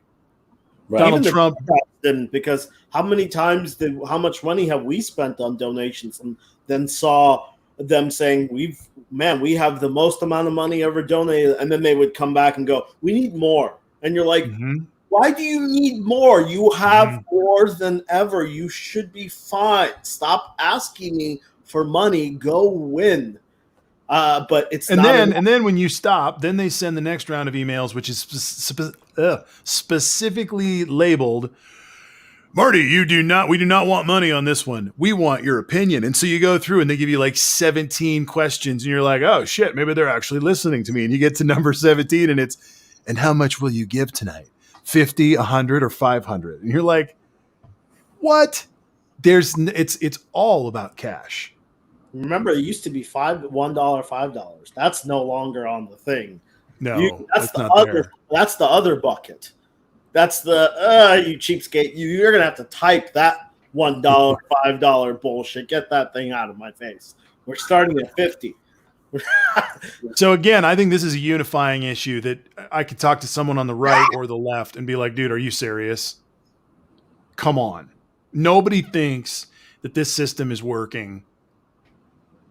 Well, Nobody thinks that was a healthy debate that we just had. Joe Biden is a good candidate for what he is. He had to face off against Trump, but we haven't had an honest conversation around our elections, what we want as a country, with two equal sides of parties since probably George Herbert Walker Bush was elected. It's been that long since there's been like 8 on each side that were actually real candidates that you were like, I don't exactly know who's going to win this thing. Maybe Clinton. Clinton was one of those that was a toss-up. I don't know how the hell he ever pulled off the Democratic thing other than he fixed the DCCC. But like Bush perverted it. Obama and McCain were ridiculous amounts of cash. And then Obama and Romney were even more because they didn't know what else to do. And then you get into the Trump Clinton shit, which was its own, mess. It's a different kind of politic once we got to Trump and Clinton and onwards. It just changed. Yeah. Well, the problem is, good question, Kelly. She says, well, politicians will fundraise off tragedies, and hell yes, they will every time. Did they start fundraising for the winter storm yet? And I'm going to say yes. Yes, probably. You're probably getting emails, and they're going to be all about Green New Deal and how it's amazing. Or if you're on the right, they're going to be like, oh, they're the I mean, both sides get played for the cash machine. Yeah, Right. both sides do. The problem with I think the reason that there's no true debate anymore is because only one side actually wants to work and have ideas, and the other side doesn't actually want to work. They've become the troll party, the Q trolls. That's my new name for them. They're Q trolls. Look at their Twitter accounts. I look at what's her name? That Lauren, the Colorado woman. Lauren Boebert. I should run against her, actually. I could probably get a trailer over in her district It and wouldn't just be that tough, right? But kick it off. have you looked at her Twitter? She does nothing. Her only job is to troll the libs. That's all she does. She doesn't ever say anything. I looked through the whole Twitter. I even went on her website, and it would shock you to know that there is no policies on the website. It's one page, and it's donate to me. Yeah. And basically she runs off of one thing, and that's guns. I'm the person that told Beto O'Rourke to go fuck himself. Vote for me. I don't have any ideas. All my ideas are just to take away all of the Democratic ideas. I'm the no to their writing. They do the policies, they do the plans. I say no. That's why I'm here. It's amazing. I mean, and they're all like that. Ted Cruz, anybody on here. Do you know any Ted Cruz's policies, any of his ideas? Because I can tell you, hey, anybody on here, do you know any of Elizabeth Warren's ideas? Right? Yes. Very easy. How is it possible that Ted Cruz has no policy? I don't know. I do have to say, and I called it out. I believe I called this on Twitter that I did notice that when the argument shifted in the trial to all of a sudden there was the Raskin doctrine. I did claim, and I believe this very seriously, that was the part of the presentation that Ted Cruz wrote. Because if there's ever a tell in the way that guy writes or talks, he builds a false narrative blame, and he always calls it a doctrine or something like that. He usually uses the word doctrine. So that to me, I was like, oh my God, that's what Ted is doing. Like that. But Ted Cruz has no policies. AOC has more policies and ideas, true ideas on that. Can we take 5 minutes for this quick little or do we? Yeah, dude. Do I have something here? I need to grab. Start off real quick and show what I'm sharing, so you guys can believe me that I have a blue shirt on. Okay, I gotta see this. I gotta go back. Jeff, you need to interrupt, dude. You know, we'll just keep talking. All right, here's the proof of Jeff's shirt. Kill this issue, and then my palate will be cleansed. Blue shirt. That's from last week. It's this shirt. Nope, there's no date. You gotta put a date behind you. We need to with a paper. Oh my God, fake news. So this is Jeff. So where did you take this picture? I took it right in front of you guys. I held my phone right here and said, "I'll take a picture. I'll show you guys." You guys saw me take that picture. Photoshop, fake news. Oh my gosh, Zach is not buying it, dude. Wow, it's a green shirt. We saw it. You want me to turn around and take a picture with the screen of the show in the background so you guys can be positive? You guys can believe it or not. It's a weird situation. I'm not going to lie. It's pretty cool because everything else is green. So it's got to be. I think this is. It also does this thing where I show a white thing and then I go down and it's flashes. I turn my head and it overreacts. See, there it goes. That's blue. Oh my God. Oh yeah, Jeff, yours is green. Look at that. What is happening in your town? So you must have the harsh light on your circle. But I tried okay, so this looks like warm to me. It's yellowy. This is the blue light. No, that's blue light. Wait, just went blue. Your shirt just changed color. Your shirt was blue. Now it's green. Green. Everyone, this is the magic of live streaming. It used to say the magic of television. This is blue. You gotta be rolling through them. You can't stop. What the hell is happening now? Oh, it's crazy town in Jeff's land. You gotta run here. What is that? We're just gonna do How long you been in the house, Jeff, by yourself in the cold, man? Sure. See, everyone said it was blue for a second. Now you guys are starting to believe me. You've been running the hallways. We go to my in-laws every Wednesday night for dinner, and so that's my main social interaction. And my brother-in-law was there this week, and my sister-in-law and her kids. So it was actually kind of like a bit of a return to normalcy. We all wear masks the whole time, but that was like an actual like hang, like a real hang, which we've probably done, I don't know, 4 or 5 of those the whole time in the last year. So yeah, it's been a lot of time alone in my house, that's for sure.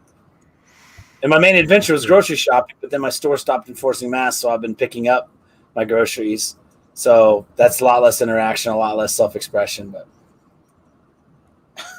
I yell at the screen a lot. I talk to my church folk, and they yell back. So it's good. We love each other. It's fun. I watched the Super Bowl on Zoom while my wife was down there. I watched it with one of my best friends who lives here in town, but on Zoom. Nice. Stuff like that. I just get on here late at night. You've probably noticed I get on here late at night and get in random conversations. Yeah, that's good. I think but this here thing is Periscope, not StreamYard or whatever else, wherever else we're streaming.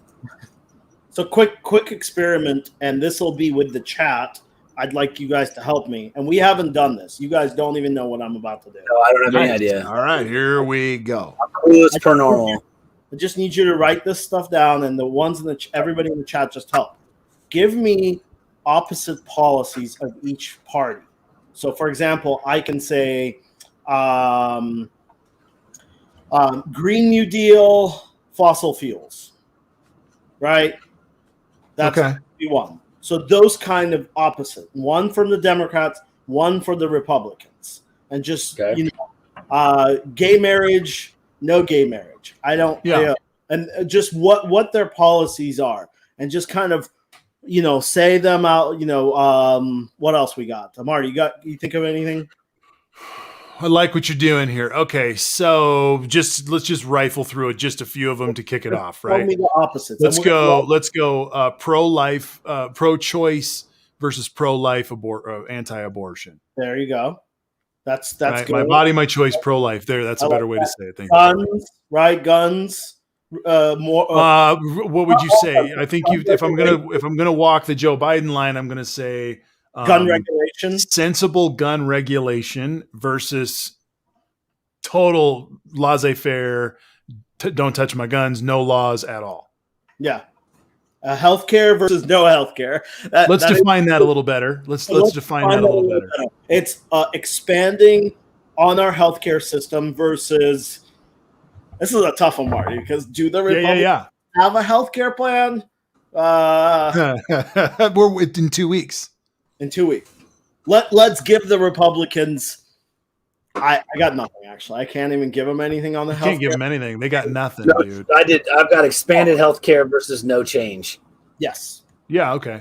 You know where I'm going with this in a second. I see where you're going. I like it.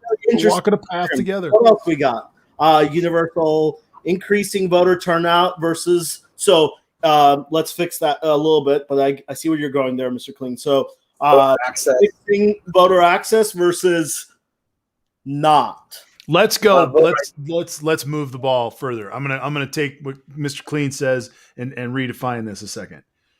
New voting rights bill or new voting rights legislation or not new federal voter rights legislation, because that's what's going to happen in places like Georgia and others where they're ramping up, cutting out voting and all this other sort of stuff. We're going to need to define that. That's where it's going to be. It's going to be a federal issue on that one. Tax cuts for the rich. Yeah. This one on purpose. Tax cuts for the rich, taxing the rich. That's fair. Gay don't ask, don't tell policy in the armies, right? Mm-hmm. That policy versus not. I wish I can have one on the Republican side that goes against the point I'm about to make. And I'd like to hear, before you do that, I'd like to hear the polarities of the parties on the subject of education. So one is for educational, one for teachers unions, one is for vouchers and private. You went there. Okay. I think, isn't that the case? Yeah, no, I think in terms of the pay, that's a fair way to go.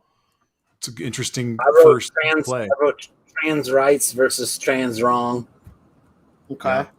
That's a pretty big. I've told you guys, that's their next red herring. They're going to start throwing. They're going to start talking about trans women high school athletes because that's how far they have to dig down to find the hot button and piss people off. So as of right now, I think other than guns, abortion, taxes, trans, gay, those are the only real like big subjects that the Republicans tackle. I can't think of any. I wish a DC statehood versus no, but that one's a little different because that one's a little different, Mr. Coon. But are you ready to tell you where I'm going with this? Yes, thank you. Do you have a list, or you guys remember what we just talked about? I've got a stretch down list. Yeah. So here's the interesting thing. If you look at this, you got a list? Yeah. Oh yeah. Can you share it? It's shared. This is Marty. Can you pop it Oh up? shit! Yeah, sorry. There Immigration. Immigration versus no immigration. Immigration versus xenophobia. Well, but to be fair to them, Immigration versus strong borders. extra fair. With a cherry on top. We're being really extra fair. Okay, so Those are here's strong borders, bro. You Those- spelled it wrong. it's Those are the borders that hang out at the beach. I'm fucking. okay, It's so, late at night and we're spelling shit. Go ahead. Yeah, I'm sorry. I'm sorry. I put Jeff on the spot. I don't know what you Here's want. what I thought about, and I looked at this list, and I realized that if you look at this list, every single Republican subject It's easier to by the way. is the no work. We want no work. It's the easiest task. Every single one of them is leave it the way it is. We don't want to run politics. One of them I also forgot to add is regulation versus no deregulation. It's so much easier for the Republicans to deregulate things than to regulate things. Because when you regulate things, you have to write policies and you have to listen to people and write policies correctly. If one side is always writing the policies to keep everything regulated and the other side goes, I want no regulations, they're not even coming to the table to make the policies work even to their side. So if you notice, everything on the Republican side is less work. It's Cancun, Ted Cruz work. They don't have to actually function. They could just leave the country the way it is and do no work, and they accomplish all of their things. You've They're- just defined. The rich. You've I mean, just defined conservatism. So no You've work. just defined. We've just defined that that they don't want to change, and ultimately, what we're dealing with is a larger habitual problem, and that is that, and this is why they were so rabid against. How do I get rid of this thing? Let me get out of here. All right, that was why they were so rabid against seeing Trump's reign end. That's the reason that we saw the violence in the Capitol, because they were gonna stop the world from rotating. They know that their days of having political prowess, of being able to pull this thing off. They knew Rush Limbaugh had stage 4 cancer and now he's passed away. They know that their big guns of rhetoric that have driven them into this ridiculous corner politically with Trump and with all the hate rhetoric and all the bullshit and no plan forward. What they don't want to do is change. What they don't want to do is work. What they don't want to do is learn the next phase and think about the next thing. That's why America was great back there. America has to become great again because it was never going to be better. They never believed what Kennedy said. They never believed even what Reagan said, that we could still be the city on the hill. They think that's back in Grandpa's day, and we need to go back there, and we'll really touch greatness then. And there's proof that you're right, Ace, because the one thing that would require action, that would require change, that they claim is so important to them, is removing women's choice, and they don't do it. They don't do it. When they have power, they don't pull it off, do they? They don't do it. They don't do it. All they do is maybe trying to road edges of it, like defunding Planned Parenthood for even non-abortion stuff, and sort of those peripheral things. They're all executive orders. They know they could put a bill on the floor that would say providing abortion is illegal. It's not a complex bill. But it's interesting on that list. There's only 2 or 3 subjects that require work on the Republican Right. side. Taxing, tax cuts for the rich that they did. That was a huge bill that they wrote. They'll They carry the worked ball for that, man. Voter suppression, all in on the writing on the crazy bills that I did like 4 episodes ago, where they were writing, you got to put the envelope in an envelope and turn it around and flip it around, do all that. They love doing that There'll kind be of more voter ID states next time. I guarantee that. stuff. When they are working, it's not for what the people actually want, because I can guarantee you, if you gave me 100 people and I asked them, what are your top things you want your politicians to work on?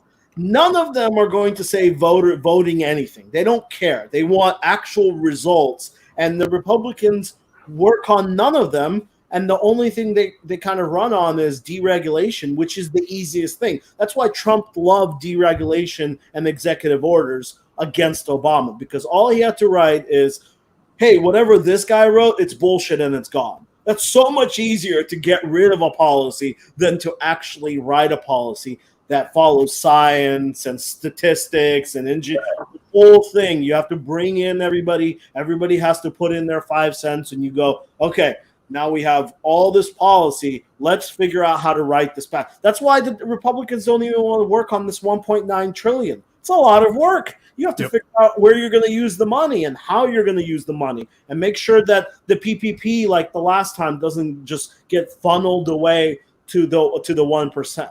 This is what happens when you don't write good policy.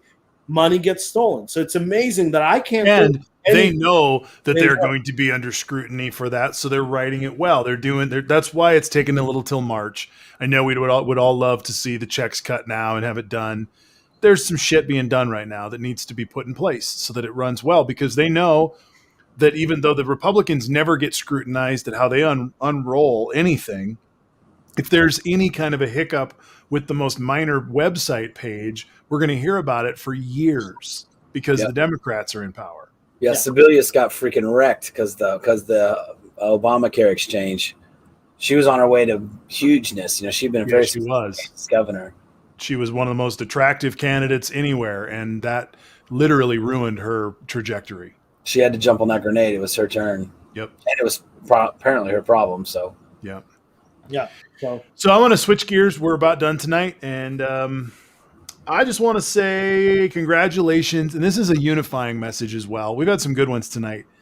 A unifying message of congratulations to all Americans and all Earthlings tonight, as the Mars rover has successfully landed today and is on the surface of Mars, and it's super cool. And to know that they went from ridiculous speeds, I think it was 48,000 miles an hour of some sort, to zero in less than 16 miles as it entered into the atmosphere of Mars, and then went down and gets dropped off of its core thing, and then it drops the parachute that then has a system that holds rover, lands, and then fires its way out of there so as to not hurt rover.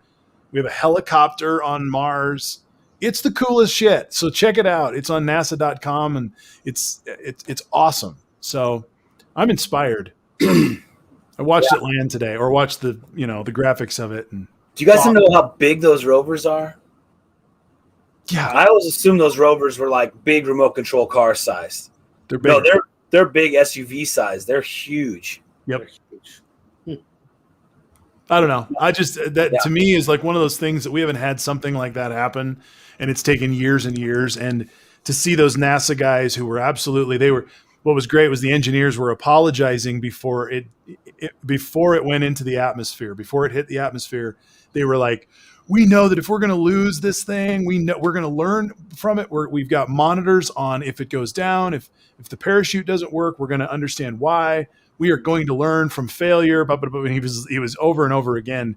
And then as each one of those things passed, you could see the relief hit them. But at the very end, he said something that I thought was really profound, which is this is our government. This is the best of our people, and the best people we can connect with, asking the hardest questions, critiquing each other's questions, reimagining the questions over and over again and trying our level best to do a job. And we didn't fail. Luckily, we're happy we didn't fail, but this is who we are. And it's inspiring to know that that's what our government is aiming to be. Yeah. It's not our enemy. Right. Also, Our Republican friends go to bed at night afraid of the government. Rush Limbaugh did that to them. State, yeah. And as I watched the town hall, I really was like, it was such a terrible idea to sell Joe Biden as a socialist, terrible, evil socialist ever, because he's not. He's such a likable guy. Like, he's super likable. And if you listen to Joe Biden and you have issues with his policies, that's fine. That's what we want. We want people that have different policies, and I can argue. But if you look at Joe Biden, you're like, oh, that's an evil guy. You need to look at yourself, because you got some issues, and we can't help you with those. You got to work on that yourself, because you need to go see somebody. It's not the type of person he is. He's just not interested. He just wants good government. That's why these conspiracy theories about Joe just hit the floor like a dead fish, man. They're just whatever. Bye DJT. I know you linked it the other day, Marty, on one of your accounts. But DJT is doing some amazing work over there. Great, like full on like exposés on these people that are just talking nonsense. Yeah. Please check out DJT. It's usually in the morning, and he's running on loop, and he's just doing some great citizen work, I call it. Yeah. So dissecting people's claims. I was going to say what talk about not having politics and trying to be what government should be. I don't know what just happened. I had a bunch of Xbox things pop up on my screen. Anyway, Joe Biden, declaring a state of emergency in Texas and all this other stuff, and we didn't hear one thing about politics. Isn't that great? Yep. Could Donald Trump have given money to Connecticut without talking about how they didn't vote for him, but that he's going to help him anyway? And all? Right. Well, and when there is even an ability for politics, he didn't take it. He didn't go, hey, I'm helping out Texas, but we really, it's all Texas' fault. Why didn't they winterize this? And it's deregulation this and deregulation this. This is all their fault, which is exactly what Donald Trump did with California, and blame the government for weeks. Then he finally gave in. When we have a national disaster, we all need to come together, and the government is the only one, unfortunately, that can fix everything, because they have the most power. They have the power to do what it takes to fix these big problems. That's what they're there for. And that's the difference between the Biden administration and the Trump administration. Trump wanted to just have the states do everything themselves, which is ridiculous because they don't have the power. Really. As we close up shop tonight, I think that's exactly the place I'd like to leave it, in that this is the move. As we went through earlier to say, are you still talking about this impeachment stuff? Okay, yeah, it's less than a week old. We did talk about it for a little bit tonight. But as we move forward. Current events? You're still talking about current events? The ball is in the Democrats' court. It's all theirs to utilize, use, or completely not do what they need to do, and they'll never get another chance. This is the time, and the going into this COVID package, and then it looks like maybe gun reform might be after that, as he's already sort of laid that out to several people. You're going to see a series of things coming up, but the ball is literally in the court of Schumer and the others to say, are you going to have the courage to vote on reconciliation and leave these people behind and get bill after bill after bill passed? Because this is your chance. Yeah. And for those of us who are hoping for a progressive, move on a lot of things, this is it. This is literally the time. It's about a 10-month window, and we're in it as of last Monday, this month. I'm wondering how many bills will get passed in his first year. Right. Actual bills, because I don't know how many did the other administration pass bills. We know one, but that's it. They didn't really pass any big bills, right? Trump didn't pass. I think he passed Tax, one bill right? or two. Tax. Yeah, one or How is it possible in 4 years he passed one big thing? He was never there to do I don't anything even- other I than don't make even politics. understand how that's even possible. One, It is because of $16 billion in just the election. He's had so much money going the whole time, dude. He was a very successful president for what his interests were. He was a Russian asset. He was planned potentially 20 years in advance. He played his role out. He's such a social deviant that now he's cutting off all ties with the party that raised him up. He is. We all know what Donald Trump is. What will be fun is if between now and Sunday, and I'm hoping to be able to do a show on this on Sunday night, the potential indictment of Rudy Giuliani. So we'll leave it there. that fast? Oh, they're talking about it real quick. They dropped it on Twitter today. 2 insiders dropped it on Twitter that it's imminent. And he will flip on him. Oh, he'll flip the moment it happens. And by the way, this, and this is a little bit of a conspiracy, but it's not that big of a draw. This lawsuit against Trump from the ACLU, I think they're running it. I listened to the guy that was, talking questions, and he's veering, but interestingly enough, he's talking a lot about the Proud Boys and a lot about their communication. Certainly sounds like someone or a lot of them have flipped, which is always the thing. A lot of these Proud Boys are random people. They don't have money. And when the FBI comes knocking at your door, your lawyer is going to be the first one to tell you, you need to start talking, or else you're going to be in prison for 25 years. You don't want to go there. This was all fun of a beer drinking vacation, but now things are serious. So I'm assuming we're going to hear they didn't just do this lawsuit if they don't have enough information and people flipped and said, oh, no, I had a conversation with this person and this person. I've always said you have to follow the money. The money will lead to the end, because you're going to find people in Trump's camp that was funding trips, all kinds of stuff for these guys. And once you get that link, it could be Rudy. Because I think it's the first of a dam breaking of not only the civil other lawsuits and potentially criminal things, but for the NAACP to be the lead horse on this charge, I don't think is missed upon any. It shouldn't be missed upon any of us. It's delicious irony, and it should scare the absolute shit out of the Trump administration and all of his people. Yeah, because it's civil. It's coming at him. And it's civil. There's a smaller threshold that they have to prove.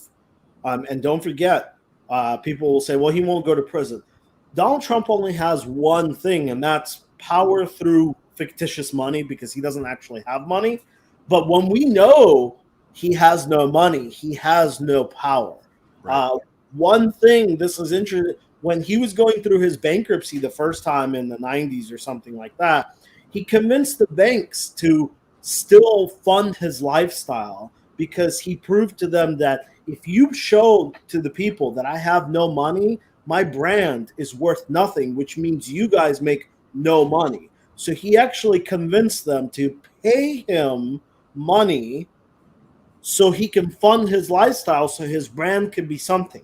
When you take away his money or his fictitious money and you show he has no money, he has no more power. His brand is dead.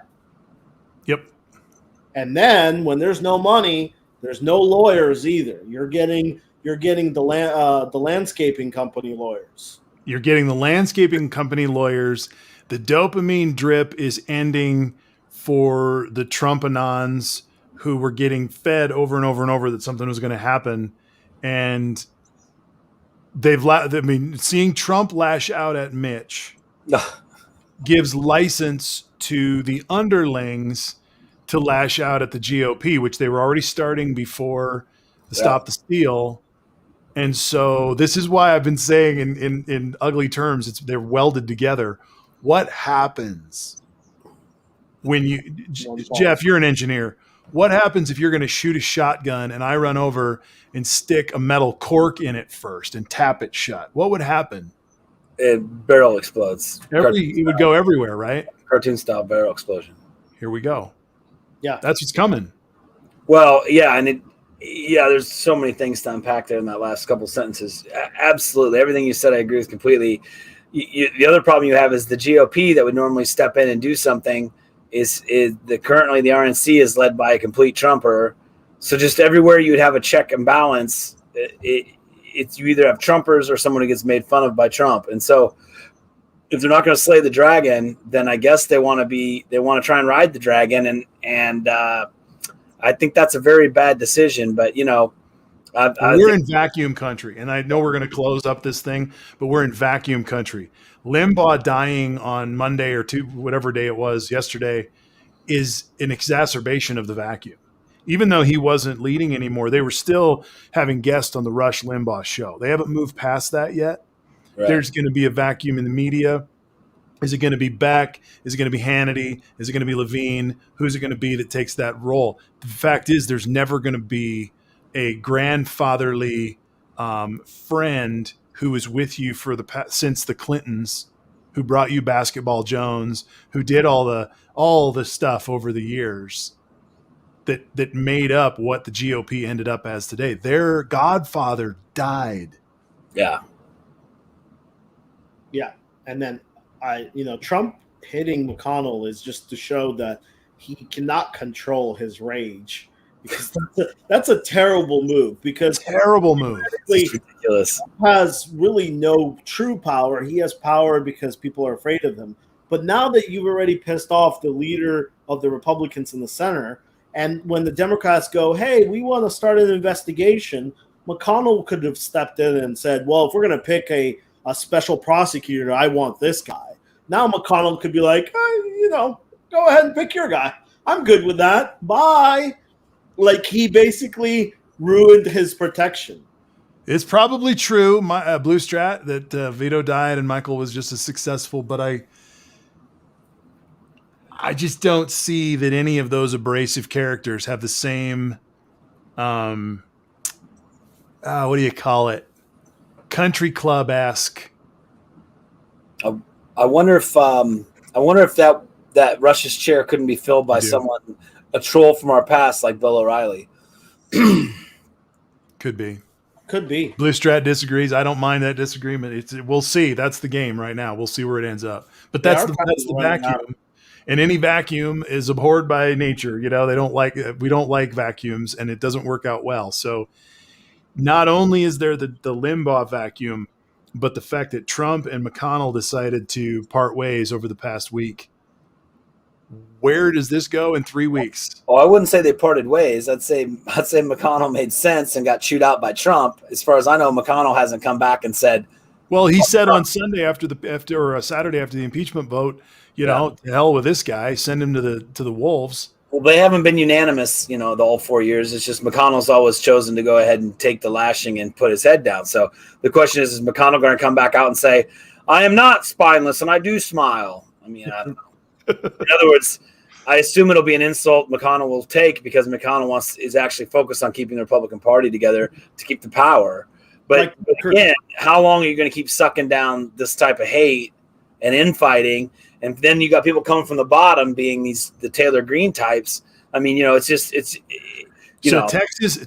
and the South, the southern snowstorm the timing of this is crazy. Yeah. I just was flipping around to Twitter. Cruz is already trying to, on the apology tour, I made a mistake, which is a very interesting move for him. It is. He started with a lie, then backed up onto another lie and blamed his children. He basically blamed his children twice. Basically, and then he lied again. And one thing about that story that I think is the worst part is he actually got the police to help him as well. So he also used resources, which also takes away the idea of, well, he's not really going to do anything anyways. But the thing is, I think that there is a segment of the public that would go, listen, he's rich. If his kids are cold and he has the ability of going Cancun, let him go to Cancun. And I would say, okay, I can see that. But the problem with that is you're a public figure. You're an elected figure. You should know what things you should do and what things you should be the representation for the people. Yeah. And the Republican Party just gave up. It's the same thing. That one thing that reminds me is that paper towel throw. Yeah. And that thing. It's they don't really care what people really think of them. They go, "This is who I am. I'm an asshole." That's fine. Well, and so I'm just going to lift up what Blue Strat says over here. He says, "Don't get fooled with Twitter and popular opinion," which it's easy to do. "My friends don't blame Republicans, and they have no power." And I believe him. I do believe that that's the truth, that people are not introspective. And so this is, Ace, this is us clutching our pearls right now. Yes, it is. It really is. Because they didn't believe him 12 years ago. When it happened 12 years ago, no one blamed they just wrote a report. No one got fired. The same thing will happen this time. And unfortunately, we don't have, or fortunately or unfortunately, our president doesn't go on a Twitter tirade for 2 months poking fun of Texas and calling them loser Republicans and do nothing Republicans and you guys killed and Ted Cruz. We don't have that blowhorn that always points. I mean, how many times did Trump destroy California on their wildfires? It was a tirade every single week. We don't do that, so we let them forget, unfortunately. Or fortunately, I don't know. It just seems like it works both ways. I don't want it to happen, but then if we don't happen, the Republicans get to kind of put it under the bridge. Never happened. Well, and this is non-voters might blame Republicans, though ice storm might be enough to drive up voter turnout. I think this is where we keep the conversation alive in the sense of, and I'm going to close my piece with this, in saying to Kelly and everybody in Texas and everybody, whether they vote red or blue, I hope you well. I don't want ill for you. I want you to be comfortable. I want you to be safe. I don't have any power to change that right now, but this conversation is us trying to lean into that good governance can be there. It can be possible. It doesn't have to be huge, stupid bureaucracy, but America heals in the sense that we're human beings. And when the fires are going in Colorado, which were just up the road from me, I appreciate the prayers from the people in Texas who right now might need them. Yeah. I don't need the criticism and the sniping and the political bullshit that you know what? I'm guilty of it too. We've all been playing this game. It's been so politicized over these past few years. So, I offer my apologies and offer the chance for something new to happen here. But that has to happen on all sides, and I think it can. And I know I'm a dreamer. Yeah, I mean, I wish that everybody would go on the news and talk about where to donate, how people can help, show the struggle, try to get more help versus pointing and blaming, because there's really no point of the pointing and blaming. There's going to be a report. We're going to find out who did what, and then we can go from that. But as it's happening, running around and saying it's AOC's fault and Green New Deal's fault is, it's shots fired. We have to then go back and we have to get into our fighting defense as well, which sucks because I would rather just say, hey, who do we donate money to? How do we help? Blue Strat names it, as long as the consolidated left and right media exists, that corporate media thing, the country won't heal. And that's, of course, why the juggernaut of America Heals is just rolling across the land. I don't know how many hundreds of thousands of viewers we'll have tonight, but thank you all for your support. Any predictions before we leave tonight, Mr. Jeff or Mr. Ace on the river? Anything to lay out there that's coming up over the next stretch? I think they're going to come to a deal. We're going to hear a lot more of the 1.9 trillion by the end of next week. I think by the end of next week they're gonna start getting votes in. We're going to hear more and more how this money is going to be spent. I think it's still going to be 1.9 trillion. I think they're going to scrap the $15 portion because okay. I always suspected that the reason they put in the $15 was so they can scrap the $15 because it never made sense anyways in this type of bill. And it was an easy thing that if you're going to negotiate, you put it in and you go, this would be awesome if we get this, but if we don't, it's fine. So I think everything else made sense for COVID relief. The $15 was a little bit of a different aspect. So I think they put it in there originally to get rid of it. Okay, we'll see. I think it may find a miraculous path with some things happening, but we'll see. Jeff, anything before we go?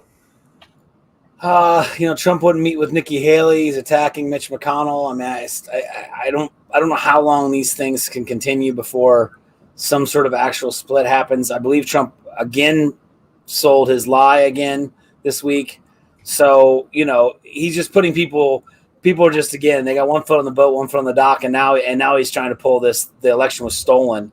And it's just some Republicans just aren't going to be able to keep their feet in those two situations. So I don't know what's going to happen. I don't know if Mitch McConnell's going to finally wake up and try and take maybe the congressional Republicans one way, or if it's going to have to be grassroots or someone outside like Nikki Haley, or I don't know. Something's surely got to give, because he's putting them in a position where they just can't.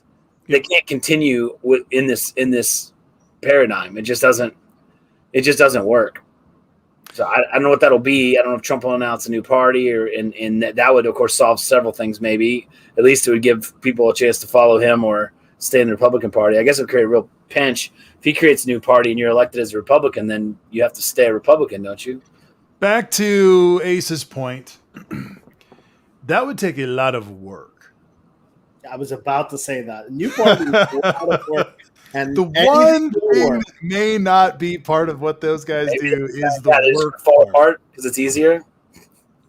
It's easier. It's easier to do this bullshit game and stifle the Republicans like a bunch of people in quicksand while the Trump lunatic machine pulls money until its very last day, until finally somebody who's running for office in 22 or 24 goes, dude, we got to stop talking to these people because I need money too. Yeah, they need. Which is what's happening. I guarantee that's what happened over the course of this week, where everybody went home and fundraised and all that stuff. Ted Cruz might have gone to Cancun, but a lot of them were fundraising. I guarantee it was a rough week for some of those people. Yeah. Let's hope. All right, party people. Thank you for being with us tonight. Thank you for sharing, liking, and all the other stuff that we do with For America Heals. We're just trying to build a conversation and kind of hang in there a couple times a week. This was episode 20. Thanks for being with us, and we'll see you next time. See you on Sunday night at 10 o'clock Eastern. Rock forth.